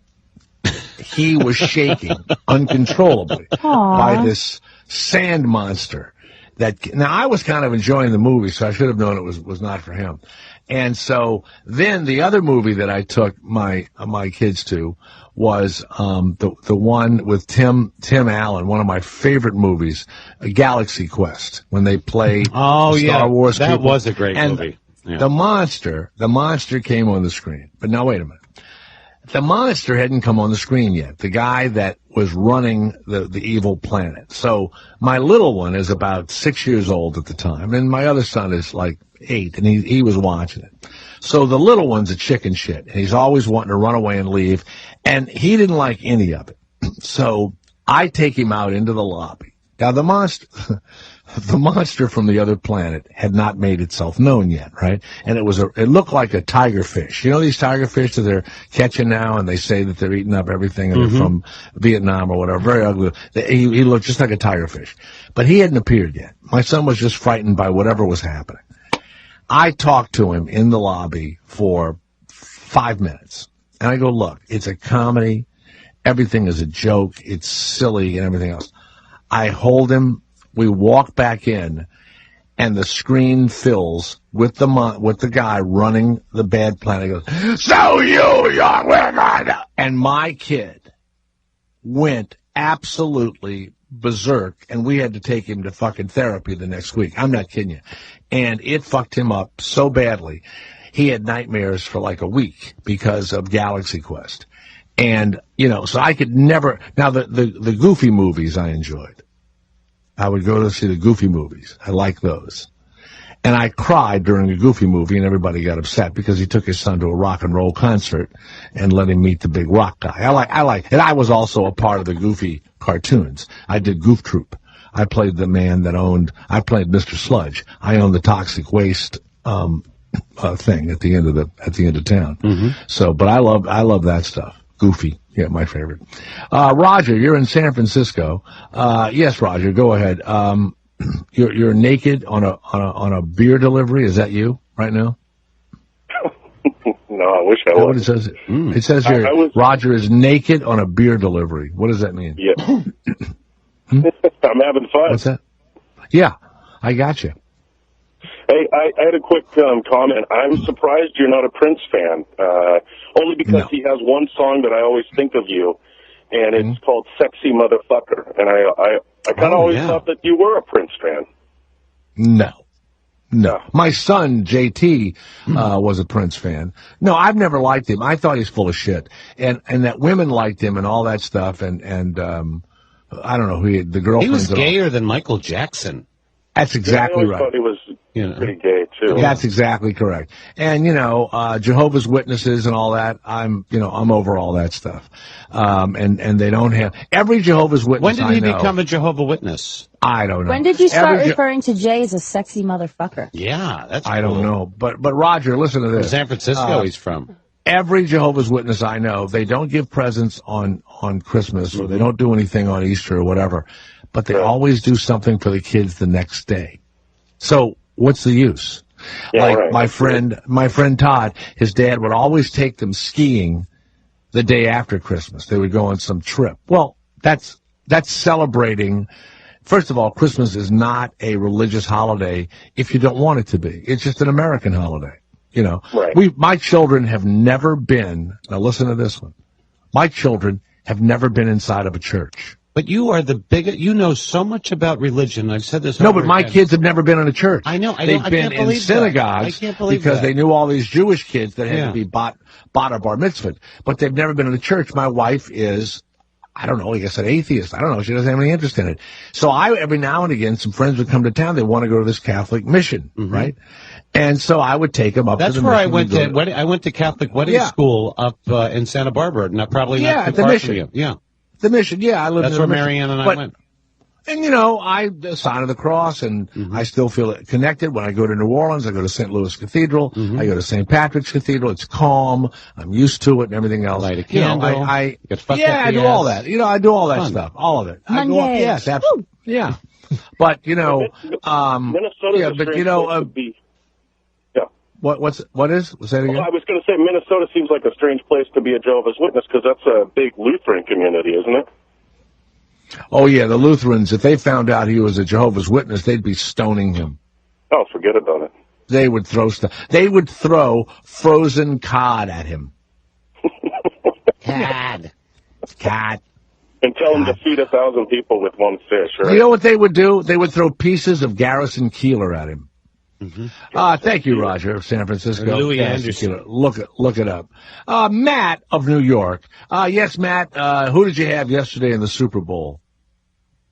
Well, I get distracted. I mean, I like the game, but everything surrounding it, the coverage, it's ridiculous. It's like you ever see that movie Idiocracy? Yes. That's what it feels like to me. I'm watching it. It just seems what more can I say? Well, don't watch that stuff. Yeah. I guess you're gearing up for the Olympics now? No, you know what? I just turn on the game. Even on Sunday. Garrett, do you watch all of the talk before the games on Sunday or before the Jets game on Sunday? Do you watch all of that? I used to watch it. I don't watch it anymore. Yeah, it was kind of like the coverage new, I guess. The game even. It was, but you know what? There was a time when they were informational in an hour. Do you realize that I'm in California? 7 a.m. they start the NFL coverage for a game that's not going to kick off until, well, in my thing, 10 o'clock, 10 a.m. So it's 3 hours before the game starts. And they talk and talk and talk, and it's, it's nonsense. I bet, so I want to know about the weather. By the way, they said yesterday, not on television, God forbid, either 80, listen to this one, either 80 billion or $380 billion are bet during the year. Well, how could they don't? Illegally. How do they not know it's between 80 and 380 billion? Isn't it ridiculous? On Super Bowl Sunday, legal gambling is 100 million.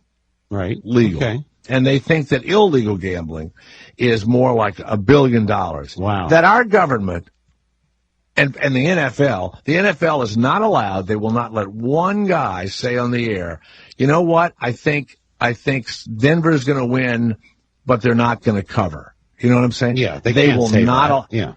Do you think I would have watched Denver versus Seattle if I hadn't bet the over/under on the national anthem? Did you bet on the game with your bookie? I did. I bet the over/under. It was over in the national anthem because of that big mouth opera singer lady. She went over 1:40. I won that bet. Oh, no way. She is so full of herself. Oh, she has 2 pop albums out also. Oh, I'm sure she does. She has a beautiful voice. Oh, my God. And Garrett, did you get my text that I sent you yesterday? Yeah, I didn't understand what it meant. Drag it out, you bitch. Oh, that was from Renee Fleming. From him? Yeah. Drag it out, you bitch. That was for the opera singer. You didn't know that? I got a stopwatch. Because I didn't bring my work phone with me to the You didn't Super know Bowl. what that meant. So I get home and Drag it says, drag it out, you bitch. And I'm like, what's he talking about?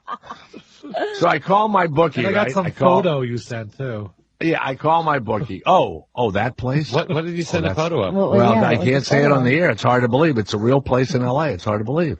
Now, look. Wait, why can't you say it on the air? No, because it's so rude and so crazy. It looks like it's Photoshop, but it's not. I saw this place. So watch. I say to my bookie, hey, what's the prop bet for the over-under on the national anthem? This is my bookie. Look. Oh, Jesus. You're the only one that bet. Listen, you're the only one that bets. The only one. Jesus. He's going through all these papers, right? He goes, it's 1:40. When it's all said and done, I would rather watch True Detective. Well, yeah, but you know what? They showed Downton Abbey last night, but they didn't show a new. By the way, for those of you who are not into Sherlock Holmes, which my son got me into, watch the episode from last night. I have never seen. This is Cumberbatch? The writer of this episode. Go out of your way to watch the episode of Sherlock Holmes from last night. You will not believe your eyes. You will not believe the script. It is amazing. Now, I don't know if that's from, Arthur Conan Doyle or not. I have no idea. It's unreal. But anyway. Caliber. It was unbelievable. And I watched, Downton Abbey like, big fruit.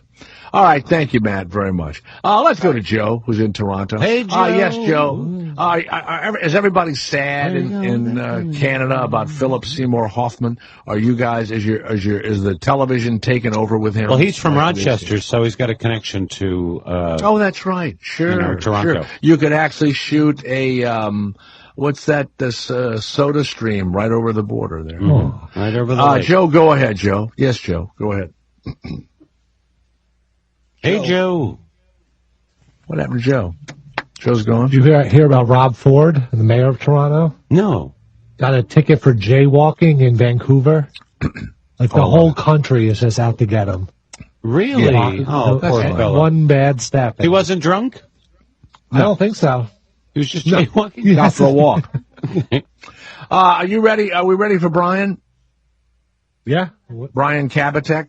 Let's welcome Brian Kabatek, who is an attorney, and he is helping with the class action lawsuit on behalf of his client, Zim Rogers.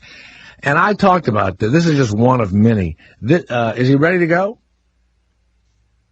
I'm here. Christina? Yeah, there you are. I'm sorry. I'm 3,000 miles away from them, so I'm waiting for the signal to get through a 45-year-old computer here that was originally made by Steve Jobs in his garage. Brian, welcome to the show. JustMugShots.com is one of many of these websites where if I'm checking you out or something for a job and I go on there, or I'm just looking at for a boyfriend or a girlfriend, they would have printed, an arrest record from a long time ago. I wonder if my mugshot is up there. Yeah, well, Kevin Meaney is here with us. He was arrested in San Francisco under the terrorist Back in 2001. We'll find out. Yeah. So, Brian, I totally agree with you. I'm glad you're doing this. It ruins people's lives. And what did Zim do? How many years ago was he mug-shotted? No, Can you tell us that? This is going back at least a dozen years, and the early part of the century. Sounds funny to say that these days, but the early part of the century. And he had some traffic-related arrests. He paid his fines. The criminal charges were dropped. Many of them, these things were never pursued in the first place. And then, 10 years later, he's looking for a job. He's trying to get a job, trying to move up in the world. And this pops up, and somebody says, hey, what about this? We can't hire this guy. So next thing he knows is he's looking for another job. He can't get that job. He has to go someplace. So, it's the Wild West out there. These companies like this are doing it. They're trying to make money any way they can. And then what happened with Zim is he contacted the company and said, hey, take this down. This is garbage. I didn't do this stuff. And they said, sure, give us $199. We'll take it off. Now, you know what I read? I read that after you give them the money sometimes, they might own another company or 4 companies or whatever. And then on I'mGuilty.com or whatever the other, it might show up there and you have to go and deal with that one. That's right. And we know that they own one other company, at least one other company called mugshots.mobi. I've never heard of that before, but that's what they own, so it pops up there. You're right. And then, to make matters worse, what they're also doing is, selling that kind of internet banner advertising on the same time, so they're making money both ways. They're making money with you paying to have your picture taken off, and then they're making money with advertisers who, bail bondsmen, defense lawyers, whatever, putting their information up. But isn't that public information? If somebody's been arrested and, they could get your mugshot if somebody's like checking out your resume or something like that. I mean, they need to know that information, don't they? Well, the question is what's public. Some police agencies don't put it up at all. Some others put it up once there's been actual conviction because a vast majority of people who are arrested never even get convicted, or they don't get convicted of the charges. I was never convicted for that crime that I committed. I didn't now, commit a crime. If we go to justmugshots.com now and type in Kevin Meaney, will his picture come up? Yeah, Garrett says really? Nothing, yeah. Okay, well, how do I get that and put it up there?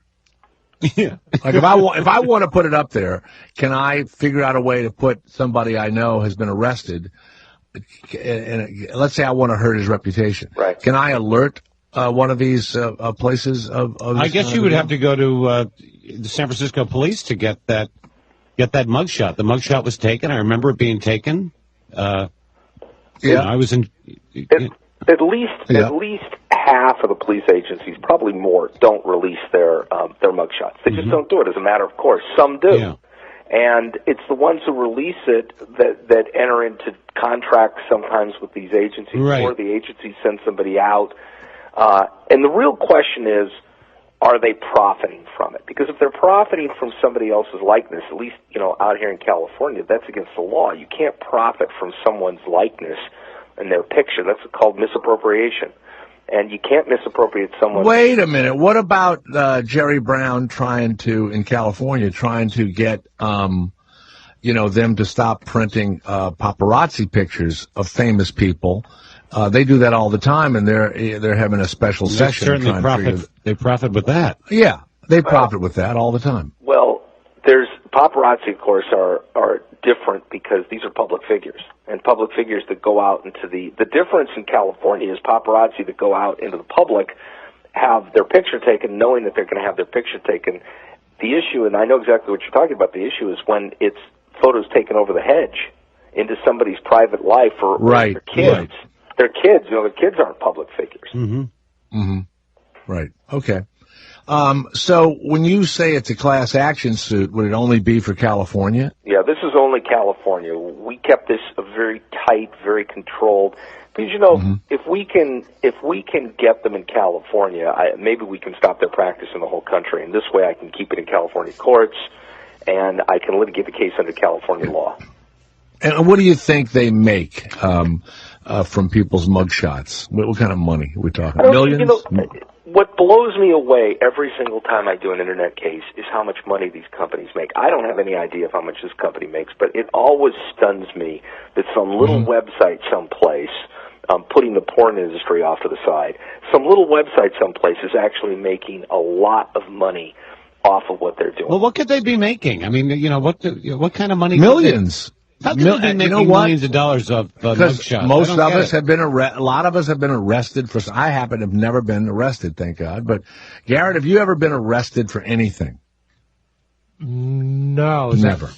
Like you handcuffed and brought to jail type of arrested, or in mugshot, caught by a cop doing something, but arrested with a mugshot. No, never. No, never, Christina, have you been arrested? Never. Brian, have you ever been arrested and put in a mugshot? Never. No, but I've been arrested for all of you. Okay. Okay. Number of Well, times. we have a lot of listeners. We have a lot of listeners that have been arrested, and so they drive. A lot of them drive across. You know, it's funny, Jay, that my daughter, she's 14, and she's looked up my arrest record. Right. Now, what about Brian? The arrest record. That's available, so they didn't have to see his mugshot. They could have seen the arrest record, right? Yeah, but a lot harder. Who's putting it out there on the internet? Who's actually optimizing? It is on the internet, though. It's a public record once you're arrested. How do you find it? You have to go in and do a search? Yeah, you just search, sure. You just put your name in into Google and see what comes up, and that just might come. If you keep going, there's thousands of pages, and you have to go through it. Here we go. It was no laughing matter at San Francisco International Airport when comedian Kevin Meady was arrested for scuffling with a National Guardsman and grabbing his loaded M16 rifle, police said yesterday. That's right. I fucking killed him. You grabbed the guy's rifle? That's what it says, doesn't Meany, it? 45 of North Hollywood, was arrested about 10 a.m. Sunday after he got into a confrontation with Guardsman Joseph Galvin. Brian, after he was twice told I would to stop never filming hire security this guy. operation. Brian. Well, that's a news story. Would you hire a comedian named Kevin Meany who grabbed a loaded M16 from a soldier? Such a badass. Brian, that's you and I would. What would you and I do? We're about to hire this guy. Now wait a minute. Now hold on. Everybody, quiet down. What? Now, do you think that I would still be in jail if I actually grabbed the gun from the National Guard? I grabbed the gun. Traveling with his wife and daughter became belligerent and verbally abusive at the American Airlines security checkpoint. My God. After his wife, Marianne, last name Let's go to Brian. By the way, Brian Cavatek is a well-known attorney in Southern California at kbklawyers.com, and there's a class action suit about this mugshots.com that ruins people's lives. But Brian, if you and I read this about Kevin, we would have to bring him in before we hired him and try and figure out, and we would find out about it on the internet. I'm always looking for belligerent people to come to work at my law firm. All right. He's in North Hollywood. I'm in downtown L.A. Come on by. All right. Yeah. Okay. So what's the difference between a mugshot and what we just read about Kevin? Well, there's a couple differences. First of all, that's a news story. So somebody posts a news story about somebody, that's in a completely different world, and it's public information, and it's out there, and there's that pesky Constitution protecting it. But when you post something on a mugshot, and then you're asking people to pay to get it taken down, or you're making money. Is that where they're making most of their money though? From like guys calling up and saying, "Listen, I'll give you $200 to take that mugshot down." Is that where most of their money's coming from? I bet you they're making half their money from that and half from advertising. Okay. It's a lucrative. Now, their website says, we believe that you have the right to be informed, the right to high-quality, accessible information about the arrest in your area, to know if your neighbors or even your son's Little League coach has been arrested. So that's what they're going to say in the, like, are you going to go to court, you think? You think you'll make it to court? Oh, yeah. Well, we'll see what they do. We haven't heard from these guys. We served this lawsuit about 3 weeks ago, and we haven't heard from anybody yet. You'll hear them after this show. Yep. It'll be over now. That's why I need someone belligerent. I'm probably going to get fired after this, for what I did. Jesus. He carries a picture of himself grabbing the loaded gun just to scare people. Out of my way. All right, well, Brian, now what does Zim do for a living? What does Zim Rogers do for gainful employ now? He's just a business guy trying to make a living, trying to get by, white-collar world, and he's doing fine. I mean, this is a long time ago. Who of us hasn't done something stupid when we were a kid? Oh my God. Well, none of you guys were arrested. Well, yeah, that's true. Yeah, he was arrested. You're all goody two-shoes. Now, the other one is, if you go on dating sites, I'm told that there are ads that say, check out the person before you date them. And there have actually been, scenes in television shows and everything else where people go online and they'll check out a guy's, forget his arrest record, they'll check his or her, financial records and stuff like that. That to me is... They should have a scrotum record. Whatever. What I'm saying is that, you can find out anything about anybody now, Brian. Anything you want. So it's the picture that bothers you the most. I think what bothers me the most is the for-profit nature of it and not giving people an opportunity to respond and explain what happened.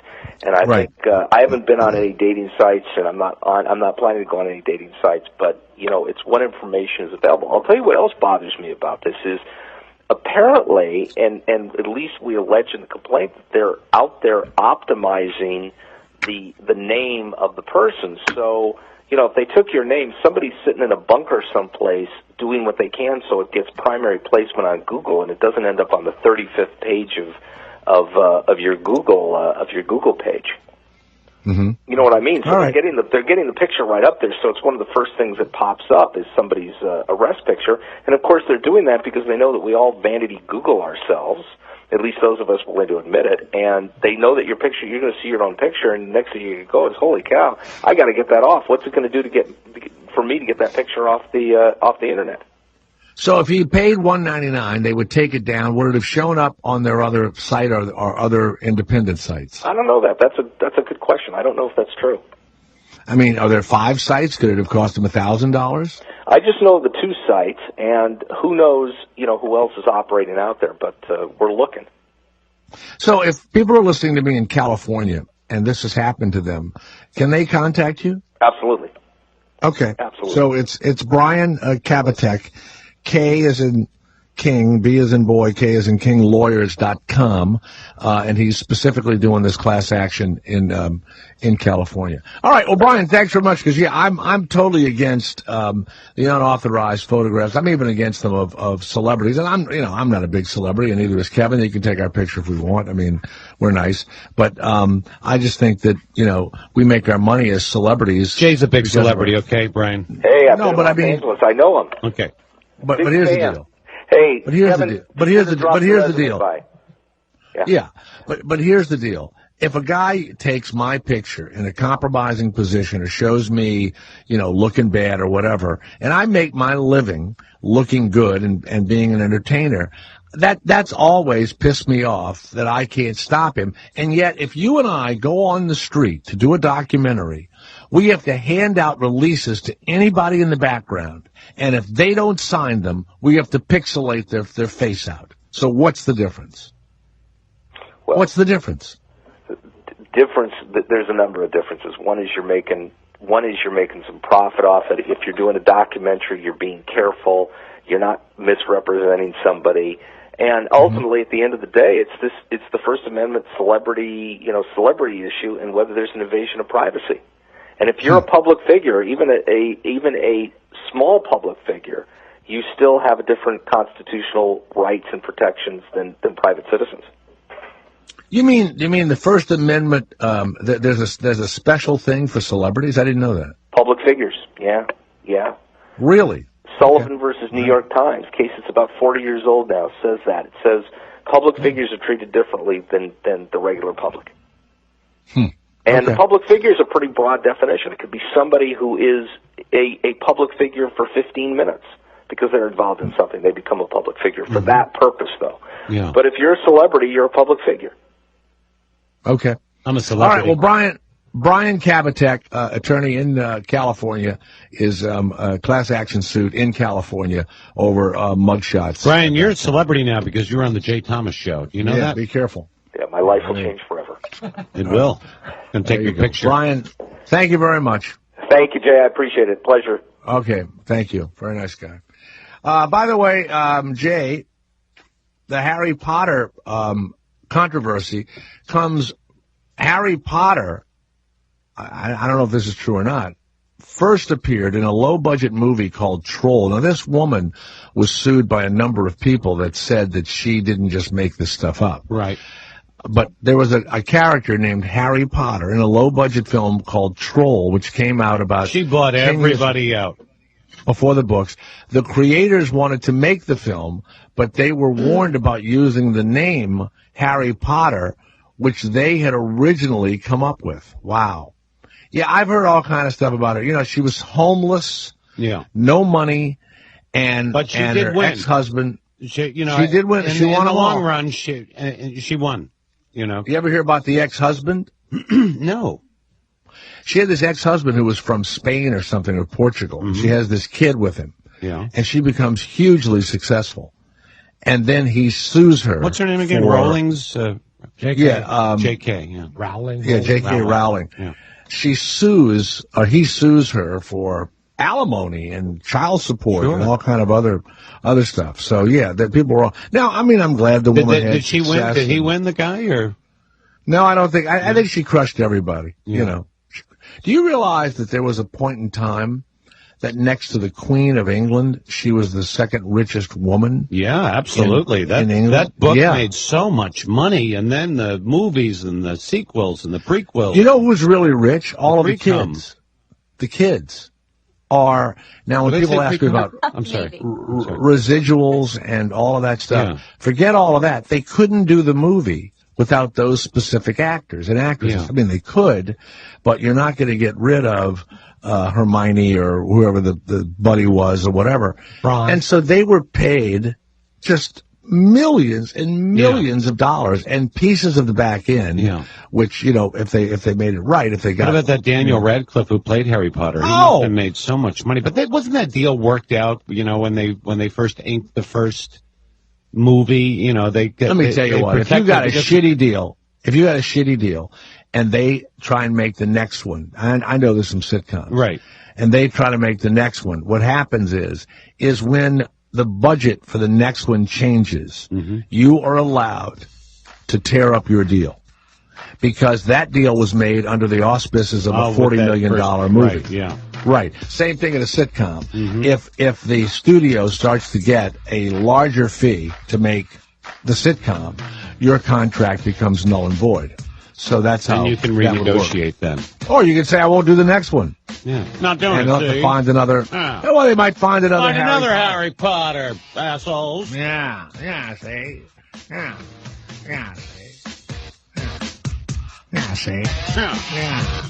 It's me. Oh, what that crab? It was a crab that was on that Under the Water thing from Disney. Yeah. Little Mermaid. Monster Lobster. No, Monster Lobster.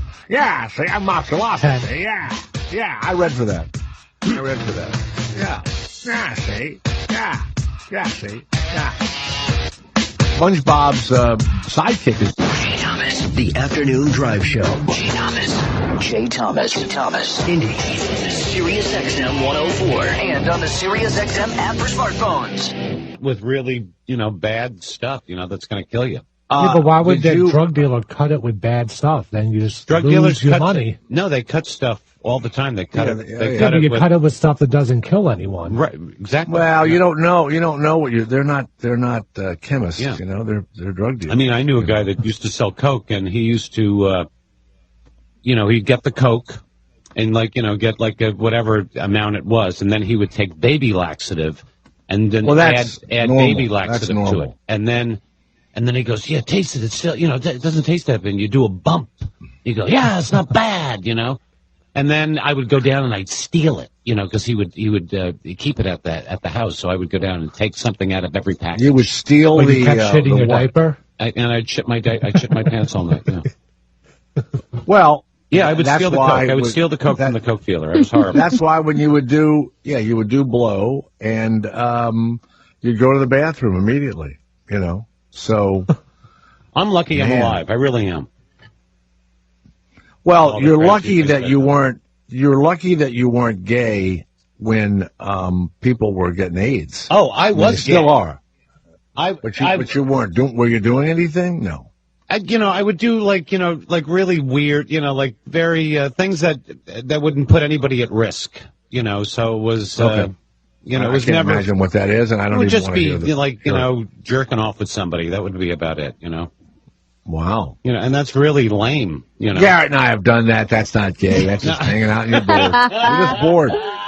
You're just bored, right, Garrett? Right, it's official. You're all better friends with each other. Than We you did are it during the national. We did it during the national anthem. What a way to feel left out. Ooh, say, can you see? So they asked the woman, Renee Fleming, there's a controversy. A lot of people, lip sync the national anthem. And she goes, I wouldn't know how to lip sync. I would have no idea how to do something like that. They're so By the way, leaving the stadium apparently was a nightmare. Oh, yeah. Yeah. They're going to close some traffic lanes down today. East Mayor Ruth. That was the thing. Wait a minute. You had him on the... Wait a minute. Please stay in the stadium. Yeah, if you're heading to the train station. What does that mean? They put that up in the stadium. They put it on the... So many people were leaving at once. Yeah, they were trying to keep they were trying to make it stagnant so it wasn't so congested. Yeah.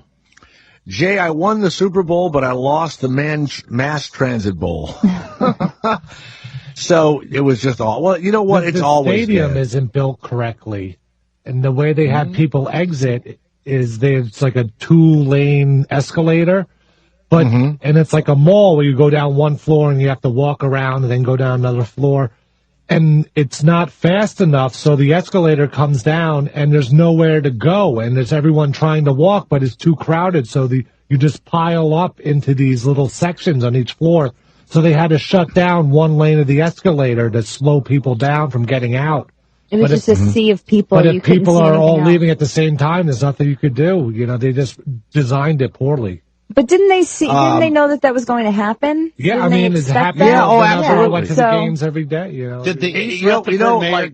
Did he go to the game? What about him? Did he go to the game? No, because he was offered tickets after we had him on the show. They contacted him, and he was on CNN or because one of these of this show, possibly. Of course. And I asked anybody who has any. They were offering him tickets. Any good position to come on, and nobody's called us. Nobody, no celebrities, nobody anything. Fans trying to get from the Sea Caucus station to the Super Bowl at the MetLife Stadium were struggling. Now, this is what I love: insane overcrowding, dehydration. Oh, come on. Please. And extensive lines. Yeah, they didn't bring water. I have water with me all the time. So is dehydrating, really. I mean, come on. You leave your house and you have to take water with you because you think you're going to dehydrate in the next 20 minutes before you get to the station? Meanwhile, people were stranded on a highway in Atlanta for 3 days, and we're saying that they were dehydrated while they were online waiting to exit the Super Bowl. Yeah. At 11:30 yesterday morning, it took an hour and a half for people to get on the trains to get to the stadium, and they were checking every bag. You're not going to dehydrate in an hour and a half. They were checking every bag of every passenger as they entered the station, but it became the masses started to pour in, so then they stopped checking the bags at 2:45. yesterday. Oh my God, I'm looking at these pictures. This is horrible. Horrible. Oh, and they were expecting really cold weather, so they'd crank the heat up. They cranked the heat up in the stations. Passengers, many needed medical attention after fainting from the heat. And when I went to Jet games, most people drove themselves in and didn't take public transportation. This, they pretty much forced everyone to take public transportation. They forced everybody to take forced.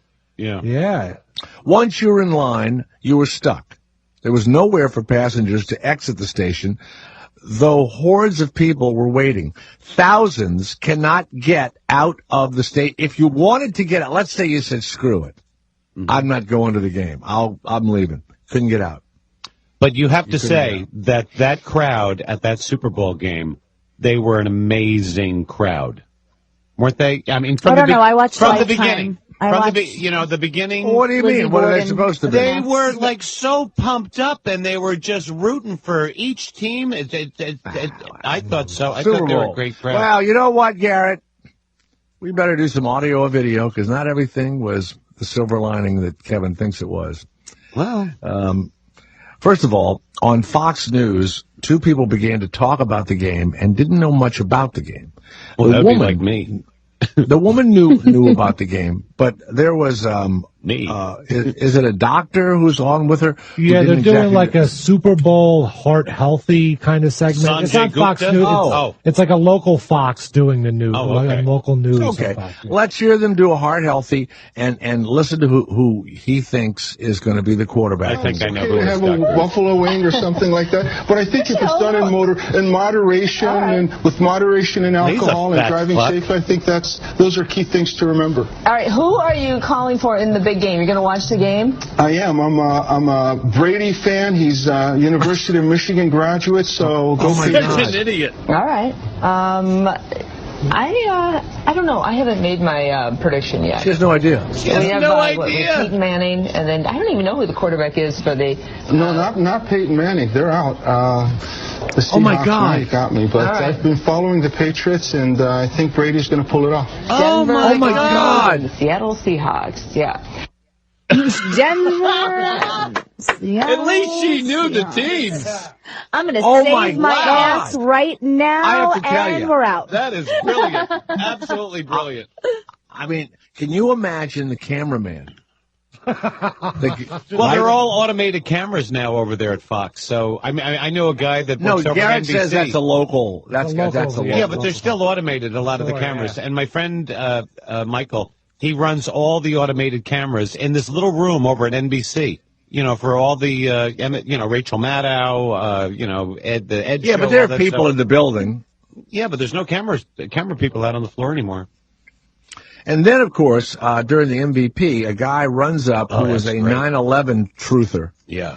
And he grabs the microphone. Yeah, let me hear him. You never think about being MVP? No. Investigate 9/11. 9/11 was perpetrated by people within our own government. Thanks, buddy. Now, when people do that, we should have said at the end, Baba Booey, Baba Booey. Yeah, when guys do that, all of it, I mean that, I want them to have the shit beaten out of them. I don't like that. I like it. I love it. And here's what I like. I like that they got in and they got you. He had credentials. But wait a minute. They ought to pay for that. They need to physically pay for that. Why? Because they shouldn't do that. And here's the other thing. Don't you think if somebody hit me with a pie or something? No, I think it's terrible. If somebody hit me with a pie or did whatever, I would chase that person down, and you would have video of me beating them within an inch of their lives with a chair. When someone gets struck, what they want, Jay. No, it's true. You know what? If you're I don't think you should beat them asshole, up till they're almost dead, but I think that you should be able to catch them and throw pie into their face. I'm in the middle of something, crazy, and a guy runs up crazy on him and goes "Baba Booey," and it's ha ha ha. Well, now you're going to pay. Yeah, I agree with you. Now you're going to pay, and you physically, but not death or near to death. I don't care whether you live or die. Death by embarrassment. Yes, I like that. No, you're not going to die of embarrassment. You're going to die of being beaten. You're going to be beaten. By the way, says the guy that Woody runs away Allen's from imaginary ghosts at a Paul McCartney concert. But Woody Allen's daughter is Dylan. married, and Dylan, and his son Roan, who many people say is not even his blood son. The daughter is adopted also, but not even his blood son. Supposed to be Frank Sinatra's or whatever. And also, you know this, Kevin. There are many people that have said for years that Mia Farrow is way out to lunch and nutty and everything else. And during this terrible time when he, of course, had married his stepdaughter, which is really sick, and all that stuff, this little girl says that it's 7 years old, and this is it was in every newspaper, and it started in the New York Times with a writer that says he knows the family well, and she wrote him a letter. You mean this current letter? She knows the writer came to a writer at the New York Times. And it said, when I was 7, he took me into the attic, told me to play with my brother's trains, laying on my stomach, and he sexually abused me. Now, you don't know what that means or whatever. When they went to court, psychiatrists that I guess the court had gotten and Woody Allen had gotten and everything else, psychiatrists came in and basically said that this didn't happen to her. Also, she was sent to the hospital, and you'll have to find out which hospital it was, and there were no signs of sexual abuse. And they had checked which she said continued. Yeah. Well, I don't think about semen, but also bruising or, sadly, stretching of a little girl's, vagina or whatever the hell it was, or her rear end or whatever. God. They found no signs of abuse. I mean, I'm pretty sure that this all came out. And so then people were saying, and Woody Allen said it too, is that Mia Farrow went on this, scorched earth thing and coached her little daughter into saying that she was whatever. But the judge was kind of sympathetic to the little girl. But the therapists, whoever they were, and the hospital said, nothing happened. So that went away.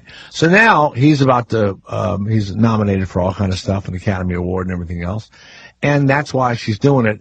And people are voting today. The Academy is voting like this week or whatever, all the, on whether or not he's going to be nominated for Blue Jasmine, that movie, is that? Yeah, and I'm sure he won't be. But, somebody brought this up yesterday, and we were discussing this at the Comedy Cellar the other night with a bunch of comedians, and somebody said, listen, if he was a pedophile, Woody Allen, why aren't there other people that are coming up now and say, well, Woody Allen, when I was younger, he did this to me, or that it's only been one person?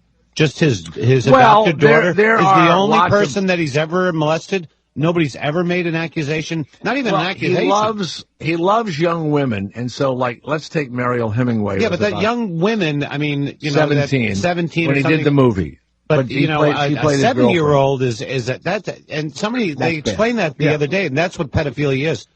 Somebody that's before puberty.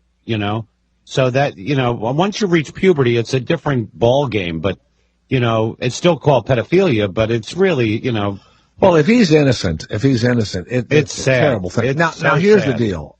I think he's innocent. I do. And when you're with somebody and you know them, even Philip Seymour Hoffman, you wouldn't imagine that they're this heroin. They may be a drunk or whatever, but you wouldn't imagine they're going to be dead of heroin one day. I mean, people were working with this guy, movies, television shows, everything was going on. Millions invested in his life, Yeah, everything. And he just did a pilot, and they picked up 10 episodes and all that. So, you can't imagine it. Then they're dead, or they've done something really weird, and you find out that it's true. So, anything is possible. I saw him at 8 o'clock the night before, Yeah, but with Woody Allen, he comes out and says, look, we've already been to court. The doctors have already checked her. And if you go back over this, you can find it.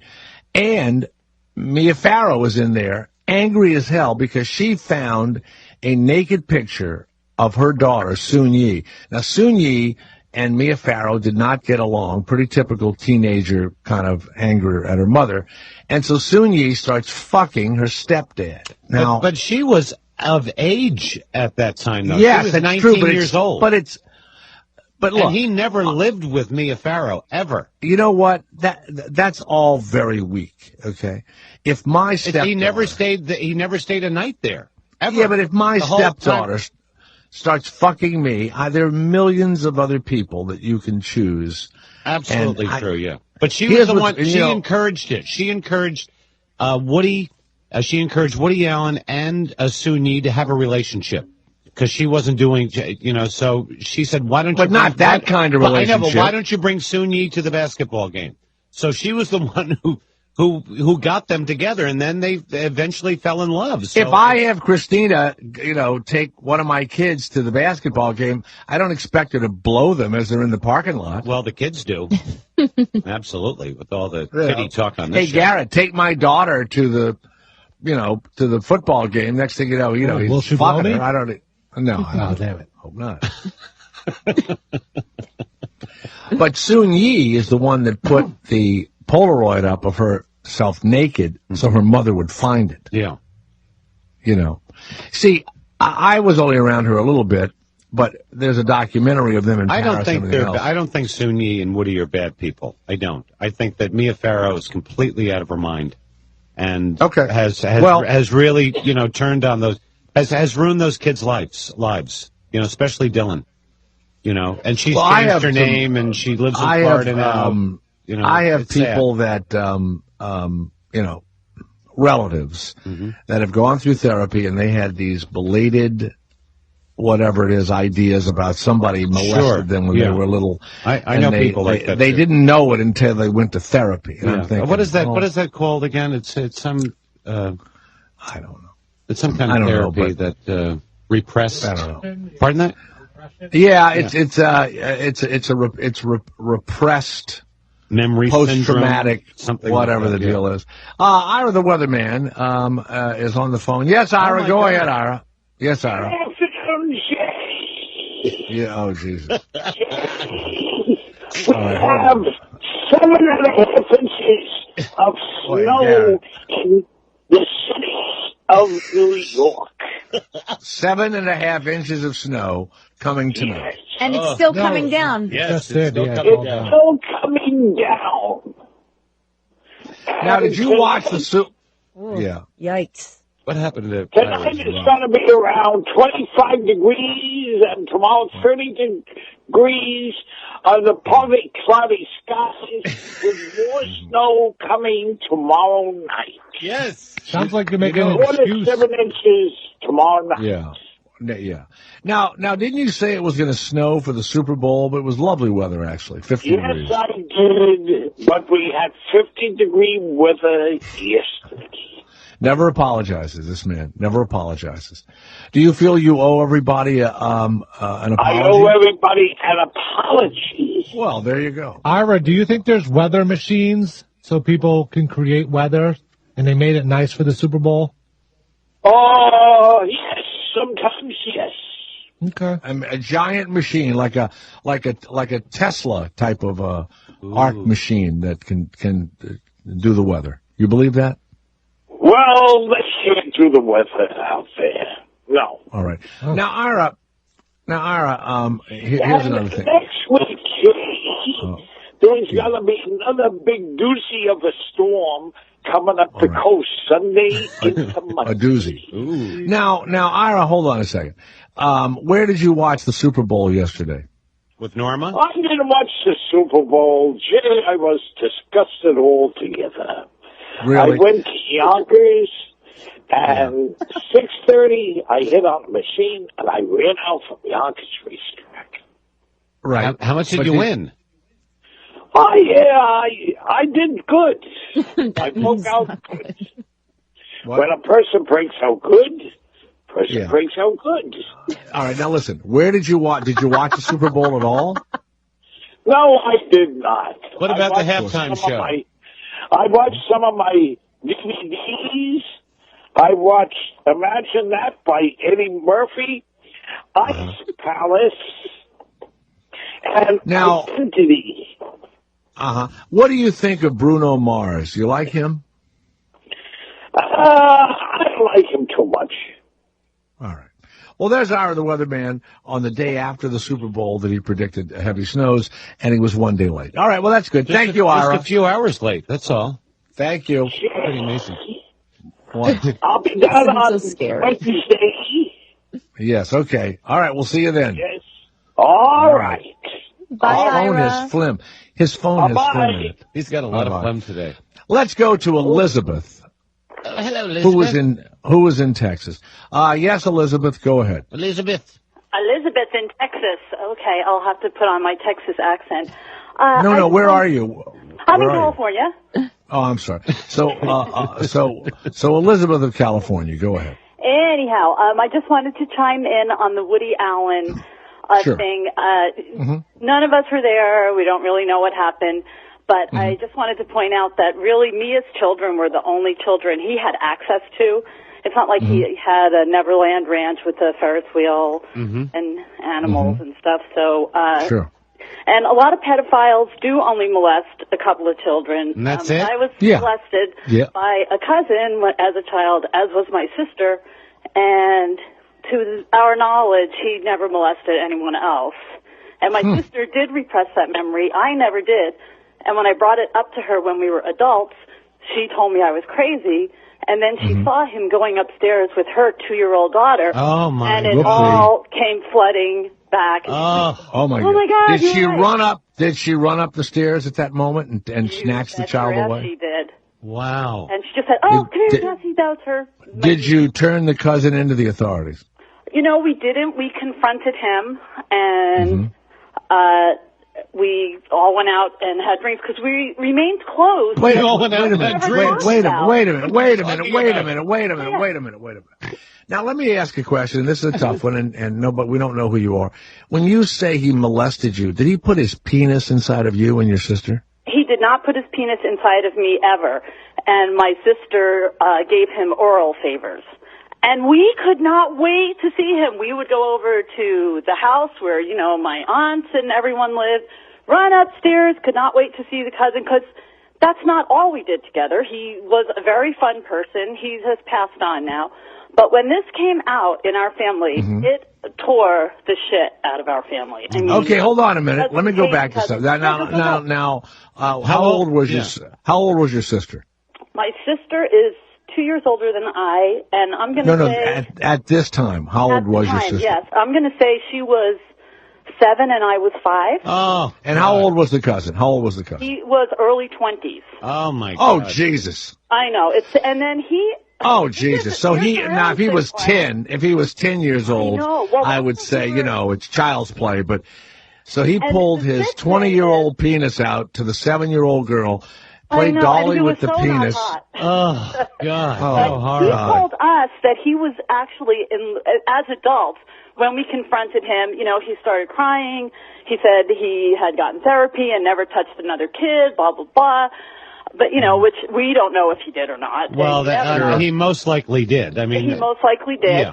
And he said, I wanted you to because I was actually in love with your mother, who was... That's so sick. My father was... If I could have gotten my hands on a gun...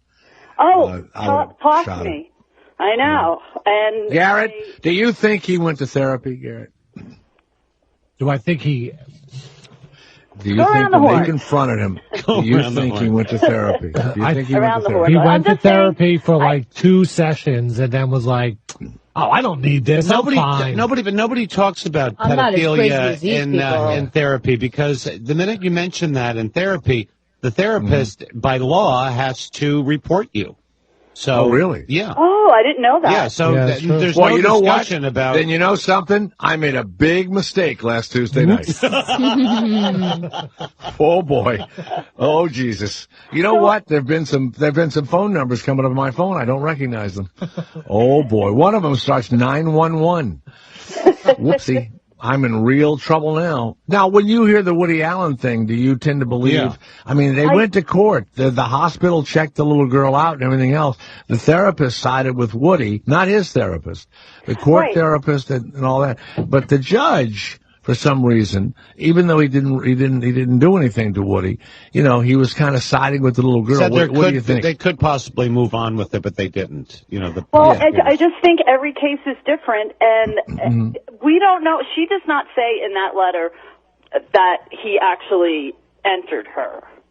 And so, well, either way, whatever he did, it was any bruising. Kind of doesn't mean anything to me. I mean, what if he just like, you know, licked her. rubbed his He just penis licked her. on the outside of her ass and came all over back? I mean, oh my God! I mean, I don't know. You don't know what he did. Was that worse than penetration? I don't know. That's all bad. It's all bad. Jesus but Christ! He would also not then show any bruising or any actual physical. Well, the one thing we do know is that she remembers something, and she's hurt by this, so she believes it. Right. So in her head, it happened. Whether or not That's Willie right. Allen, you know, he might be totally innocent, but for this girl, Dylan Allen, Dylan Farrow, she totally believes that this happened. Right. So that's what's really sad about it, because whether or not Mia Farrow put that in her head since she was 7, or somehow this is really true to her, and this is why she wrote that letter. I really feel bad for her. But another thing, she lives. She has a different name now. She's married. She lives in Florida. She has not been in the limelight. She's not like Ronan, who wants. Well, she's in the limelight now. Yeah. I don't care where she lives. People know who she saw is. That thing on TV. And was just like, I cannot shut up about this. And, you know, the very fact that I shut up about it my whole life, and even today, I asked Christina to not say who I was because Now, let me ask you, does that mess you up? Yeah, way to play that off, by the way. Hey, by the way, you know what? Texas? You should have said Julie from, Indiana. I don't know. But Elizabeth McConnell of 227 55th Street in Long Beach, California. Trace. And 917-215-3137. Elizabeth, here's the thing. Did it mess you up in your social and your sexual encounters when you were with men? No, not at all. I don't know. Like, what's weird? I think I'm normal. I've been married for 23 years. But it's something you remember. No, but I mean, when a man touched you, did you not want it to happen? Did you have to go to therapy? I don't want anybody to touch me. No, because I was a little kid and it felt good. Okay. And you never told anybody about that, right? No, never. See, that's the weird thing, because when that happened to me, wait a minute. I never said I was a anything. little girl, and it felt good. And so when you say that, and I remember with my cousins and all of us grabbing each other and pulling and all that, and I'm a little girl, I'm a little boy, it all felt good. You see, here's the weird thing. You think if somebody tells you it's bad and they tell you you're fucked up, do you think it opens the door to you being fucked up? Possibly. I would add that my sister, I think it did really fuck up because she repressed it, and I think it fucked her up when she remembered it. And because then her whole life, so I mean, we knew that it was wrong to do, but, and I guess I probably felt some guilt about it. Otherwise, I would have said, "Oh, Uncle Tom, Cousin Tom just, yanked down our panties and we were playing with our vaginas." But, obviously I didn't do that, so I knew I wasn't supposed to tell. But he never threatened us. Yeah. Do you realize that if that was accepted, this is so weird, and this is psychologically true, if that was accepted in our culture, or whatever culture you're in, that there would be very little trauma among children and pedophilia and everything else? Well, that's not true, Jay. Wait a minute. If you, or like Garrett has the thing where his mother goes and the elders make the young boys suck them off and they get the power of the semen and all that, that's totally accepted in that culture. Right. And so they aren't driven mad by it. Now, your sister would have accepted it. She would have said it. Now, she would have entered another culture. You guys would have moved from another culture, and your husband, your girlfriend, boyfriends, whatever it is, would go, "What? You did what?" That makes it really, unless the person hurt you or raped you or beat you up or whatever. But if it was just, licking or touching or whatever, that's the kind of the weird thing, it's like, I don't know, I don't think older men ought to be touching young girls under any circumstances at all, but it's the repression, and you've proven it, that seems to be worse sometimes than the act. So you didn't repress it. You're okay. Yeah, it's very tough. But you know what? In our culture, it doesn't make any difference. In our culture, it's wrong, and that's the deal. That's it. It is wrong because live by those rules. Yeah. And what did he die of? This guy that Tom? A blood cancer, a leukemia of some sort, very rare. Oh, you know where he got that from? And I just read an article on this. Babies. prepubescent pubic hairs cause a certain type of cancer that will kill a pedophile. You got to spit those things out. Yeah, you do. Well, I see you've recovered, Liz. You are sick. I have totally. I really don't think it ever bothered me, but the Liz, at 4215 Queens Road here in West Hollywood. You've done a good job. Okay. All right. Thank you very much, Liz. Thank you, and keep up the good work. I love all you guys. Well, thanks for calling. Boy, that was weird. Boy, I'll tell you what. What a show, huh, with all this? Yeah. We've had heroin. We've had Super Bowl. We've had how to back up a trailer. We've had pedophilia. So my wife, I'm sitting reading the paper yesterday, and she's already announced to me. Now, we've been in Woody Allen's company. I mean, he threw a big party. We went to the party. He was really wonderful to me and all this stuff. Bobby Slayton wants me to go to dinner with him. He goes to dinner with him all the time and all this stuff. So I don't have a problem with Woody Allen. So my wife comes in. She goes, well, I'm on Facebook, the internet, blah, blah, blah, blah, blah. I go in the New York Times, and there it is, and I read it. I go, the doctor, the this, the boom, and I give her all my info.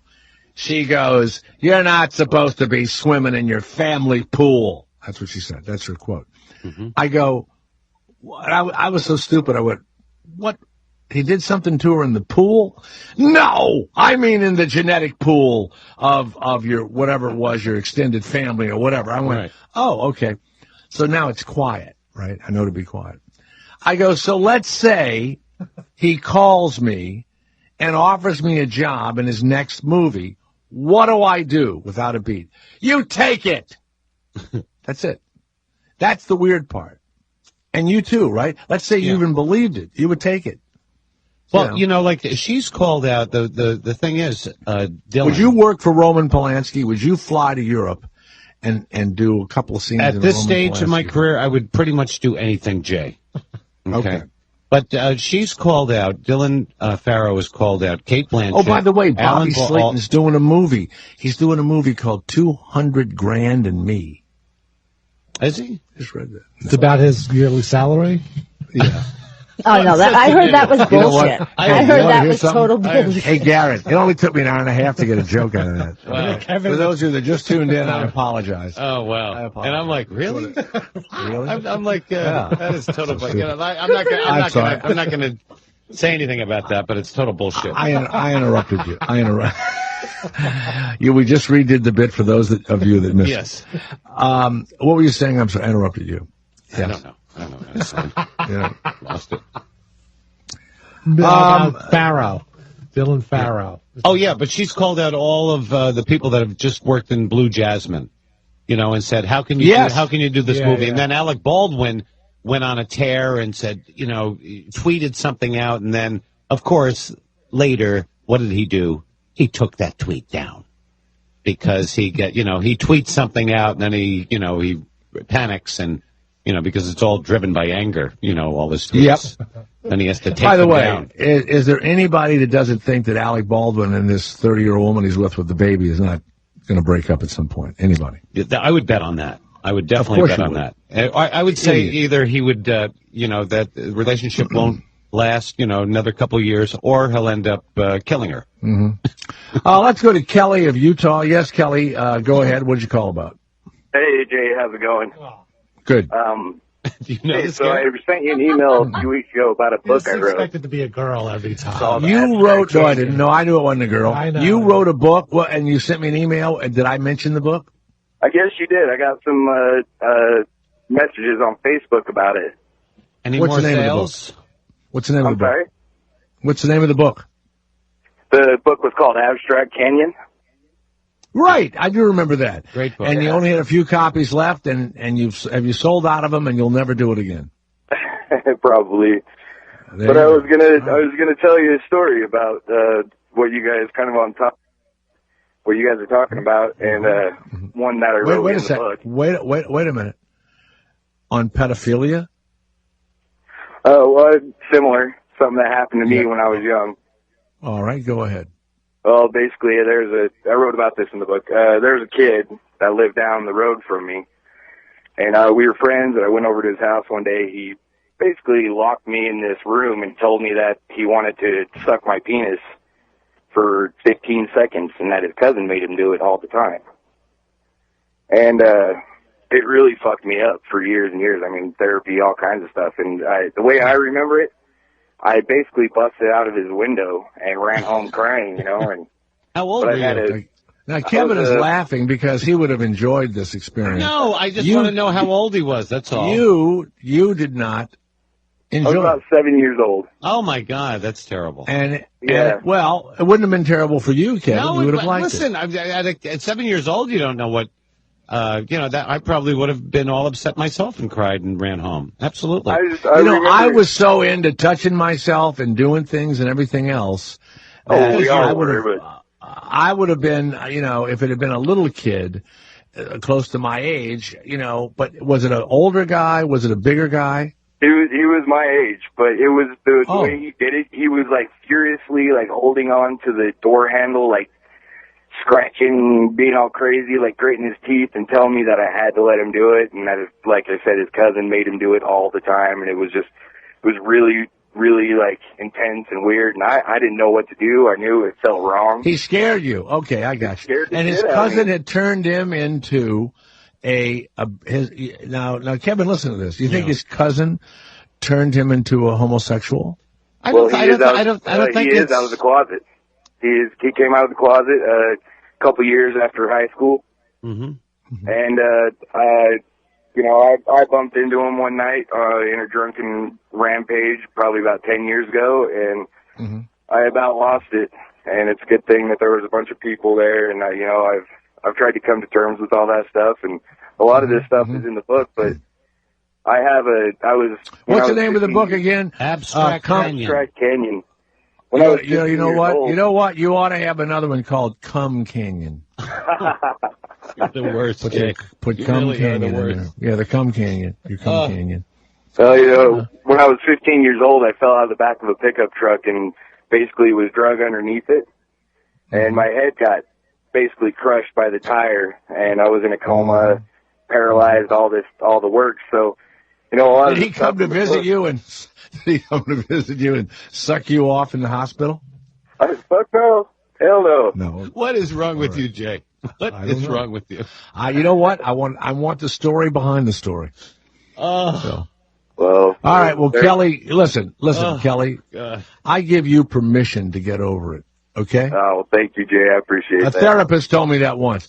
A therapist said, "What do you want?" Permission slips. I'm crying, whatever I'm crying about.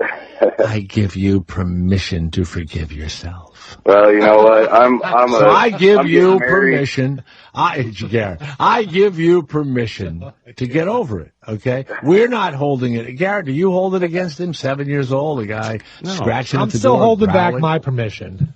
You can give that was one of many things that happened to me that kind of fucked me up. Well, we don't want to go through that. You know what? We don't want to go. What else happened to you? I want to know what else. Yeah, no, that's for another. You know what? You got to do three, Jay. I have a copy of the book here, and there's a chapter here on a light bulb being used as a butt plug. I don't want to hear it. We don't want to give away the whole book. Oh, come on. So go online and find Abstract Canyon by Kelly. All right, thank you very much, Kelly of Utah. By the way, Jay, Americans are led to believe that Palestinians are invading Israel, and that Israel is the victim of aggression. It's the opposite. What is now called Israel, Jay, was once the land of Palestine. 95% of the inhabitants were Muslim and Christian. And during the 1940s, Palestinians were ruthlessly pushed off their land by the Israelis. This historic injustice is ongoing. And in 1967, Israel attacked and gained control over the final remnants of Palestine. Wow. Do you know how that happened, by the way, in the 40s? Do you realize what they did? Well, they went to the during the war. It was after the war, too. They went to the Old Testament, and the British ended up backing them up. And they said in the Old Testament, it says that Israel and the Hebrews, that was their land. And that's how they got Israel. Now, they didn't get all of it, but they got like a piece of it. But it was biblical. It was Old Testament. That's weird to me. And I know they came from there and all that kind of stuff. But that was always kind of weird. It would be like, Kevin, if if you're living where you're living and they come in and go, hey, this neighborhood is owned by, Baptists and it's in the Bible and you had to leave. I don't think they gave the Palestinians a chance to, maybe they did. Maybe they said you can all stay here if you want to, but you're going to be under Hebrew rule, and then it became a bloodbath after that. A complete bloodbath. It still is. Yeah. Well, the Palestinians, they have nothing, and here's the deal. They're there now. They're not going anywhere. They have an incredible economy. And the Palestinians have a shit economy. And the Israelis took what looks like to me to be rock-strewn desert. And they made, all kinds of great stuff out of it. And so it's Palestine on the water? Well, the West Bank. Isn't that on... The Gaza Strip is on the water. Okay. Well, who owns the Gaza Strip? I think Hamas is down there. Oh, Hamas. Yeah. They're wild. That's a wild group. But there are no resorts there. Yeah. On the Israeli side, they're fabulous resorts. I'm going to Israel in June, so I'm looking very much forward to that. Yeah. Christina, did you send me this about the snow that doesn't melt? What is that? Yes. Apparently there's these conspiracy. I don't know what it is because that you could see it right there in front of your eyes. I'm looking at it. Put a lighter to the snow. Oh, the snow that you can light on fire? Yes, it doesn't melt. It just, where is it from? It gives off some kind of a weird, it comes from the sky. Mm-hmm. It gives off some kind of a weird. No, I mean, what state is this? No, but what state is this? It's fracking snow. Hold on, let me see, because I think it's in more than one place. I saw somebody on TV that was lighting the snow on fire. They were trying to light it with a lighter. Yeah, I saw that the other day. I have to look up the article. Now, I'm reading this, and it says, this person here says, I'm still having a hard time believing that snow gathered from outside is turning black and failing to melt. And I have serious questions about the plastic smell. Mm-hmm. Well, that means it has plastic in it, Mm-hmm. Okay, earlier tonight, he's doing a little here where someone went outside and took some snow and took a lighter and tried to melt the snow like I used to when I was a kid. I always believed that the air was being sprayed with chemicals which are called chemtrails, and that this is the reason why we're finally having snow, especially in Michigan, because the theory is that geoengineering is supposed to slow down the global warming process. Well, anyway, let's get to this experiment because I couldn't believe what I saw and I wanted to try it. So I have a lighter, and to prove that the lighter is real, I'm going to light this piece of paper. Oh, please. It's not the lighter I'm worried about. It's the snow. Yeah. And so let me take some snow. It's a real lighter, okay. It's supposed to be snow. Put it here. Could be not snow. And let's try to look like snow? Looks like snow. Well, ice, rather. It's supposed to be ice. And that's what ice usually does. It should be water underneath right now. But as you see, it's not melting. It's going to actually start deteriorating. Look at this. I've never seen anything like this. What is he doing? He's water, melting the snow. No condensation, anything. But there's But no it's water not underneath. melting. There's nothing gathering. Where did he get the snow This is from? not snow. This is In crazy. the beginning of the video, he steps outside and scoops it off the front porch, My map gas. right in front of his front door. Okay, now he's going to... Literally like a blowtorch. Okay. Let's see what happens now. Okay.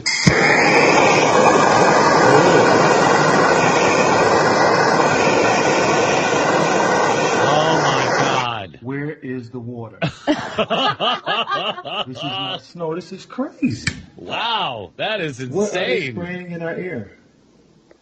Okay, now I just wanted to try another experiment.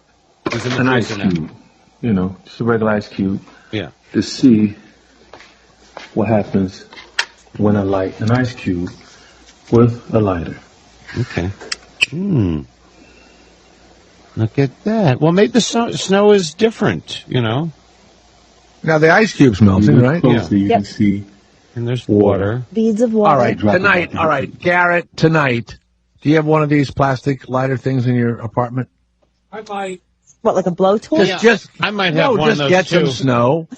Would the three of you please get some snow and try and light it tonight? I'm going to light up some snow. Okay. The snow that hit them and hit us last week was really dry snow. Like you could walk through it and your pants wouldn't get wet. And this snow today It's a very is heavy snow. Very heavy. Chris in North Carolina on line 3 seems to know the reason for this. Oh, let's go to Chris in North Carolina. He is going to talk physics. There's definitely a reason yes, Chris. for it. Go ahead, Chris. Okay, thanks. Snow is mostly empty space. As you're heating it, the heat from the flame, it causes the water to turn into the snow turn into water. It's wicked away from the area where the heat is being applied. The black stuff you see is just soot coming from the lighter, and the smell you're smelling is just regular non-combusted hydrocarbons. The reason that the ice melts is that that's solid. I mean, the heat goes right into to melting the water. There's nowhere for the water to wick away to, because once again the ice cube is solid. So yeah, any snow that you get anywhere in the world, that experiment will produce the same result. I like that. Very good. Now, does that mean that the snow has a chemical in it from the atmosphere that is bad for us? No, it's just water with a lot of empty space in between. If you look so tonight, if Garrett, Christina, and Kevin get a snowball, they won't be able to make it drip water by putting a flame to it? Well, eventually, once you put enough heat into it, the thing with when you change from one phase to another, when you go from a solid to a liquid, you'll put an infinite amount of heat into the system until the phase is completely changed over to water. All that energy is being used to change it from a solid to a liquid. Now, once it becomes a liquid, then adding heat will make the temperature go up. But as long as it's changing phase, you're not going to gain any temperature in the system. You're just going to have more of the solid turning into liquid. Wow. Well, Chris in North Carolina, thank you very much. Are you a physics teacher? Are you in the no, I was a chemistry and philosophy double major at the University of North Carolina. Now he drives his truck. Of course. Yeah. They're in Chapel Hill. Thank you very much, Chris in North Carolina. The smartest guy that ever called this show. Thank you very much. And of course, you had to act like there aren't geniuses driving trucks and alienate 75% of our audience. A double master truck driver? Yeah. Double masturbator is what he wanted to hear. I'm a double masturbator, Jay. That takes some talent and coordination, I'd imagine. Well, by the way, the Super Bowl. One guy I know on the internet. Denver Broncos. This comes under sometimes, Jay, you're reminded that it's just a game. Denver Broncos defensive end Sean Phillips texted his son, "Sorry I let you down, son. I know. It's okay, Daddy. You are still my hero. Well, at least we can hang out now." And I can beat you up. This has touched the hearts of many on the social media. Really? You know what? Really? Loser. Where's my money? Okay? Where's my Denver -2? Garrett, where's my Denver -2? Okay? You know, the only bet I won yesterday was national anthem. Because you were the only one that bet? No. I won that. I got the over. I did it. So let's go to Leo of Canada. Hello, Leo. It's Jay Thomas. Leo. Kevin Meaney's back in New York. There you go. Leo, go ahead. Hi, everybody. Look at the size of the brain on the listeners you have. Wow. Yeah, we got some much good bigger than ones. We don't know what happened. Brains on Brad. Yeah, we don't know what to do. Yeah. What I heard with regards to Philip Seymour Hoffman is there's a batch of heroin going around that part of the world that's laced or cut with fentanyl. What's fentanyl? Yeah, we had a guy say earlier, sort of that, but he was babbling. He's a former addict, and yeah, that was like the white China heroin. Well, yeah, that guy. He was kind of saying all of that. Yeah, the black tar heroin. Well, fentanyl is it's basically the super painkiller that they give to terminal cancer patients. Mm-hmm. And they're cutting the heroin with it, but they're failing to tell people that. So when these guys get it all ready for their syringe, they fill their syringe, say they normally put 40 milligrams or whatever they do into their syringe for a normal hit of heroin. Instead of wow. Whoops, sorry. Hello. It's almost like you tried to drown him out. I felt like I was on heroin for a second. Yeah, it was like a heroin addict that didn't want us to hear the truth. Well, thank you. So he got into a bad batch, right? A really bad batch. Well, he just took too much of it, and his heart exploded. Oh, so it's too much. Yeah, it's too much. So the point is, if you're going to do it, just do a little bit of it, right? Exactly. Yeah. There you go. And then you'll... By the way, let's not do 7 bags of it and have 50 in waiting. You know what I mean? No. That was the other bad one. Just do a little bit. You know, maybe there was do a bump. Somebody else. Do a bump first. You know, well, guess what? Before you shoot it in your arm, do a little bump. We've done it. You can go on demand and rehear this show if you'd like to. And do we still rerun at night from 10 p.m. to 1 a.m.? Okay, good. And then tomorrow we'll do this again. Oh my God. I mean this. It's been an okay time. Good night, everybody.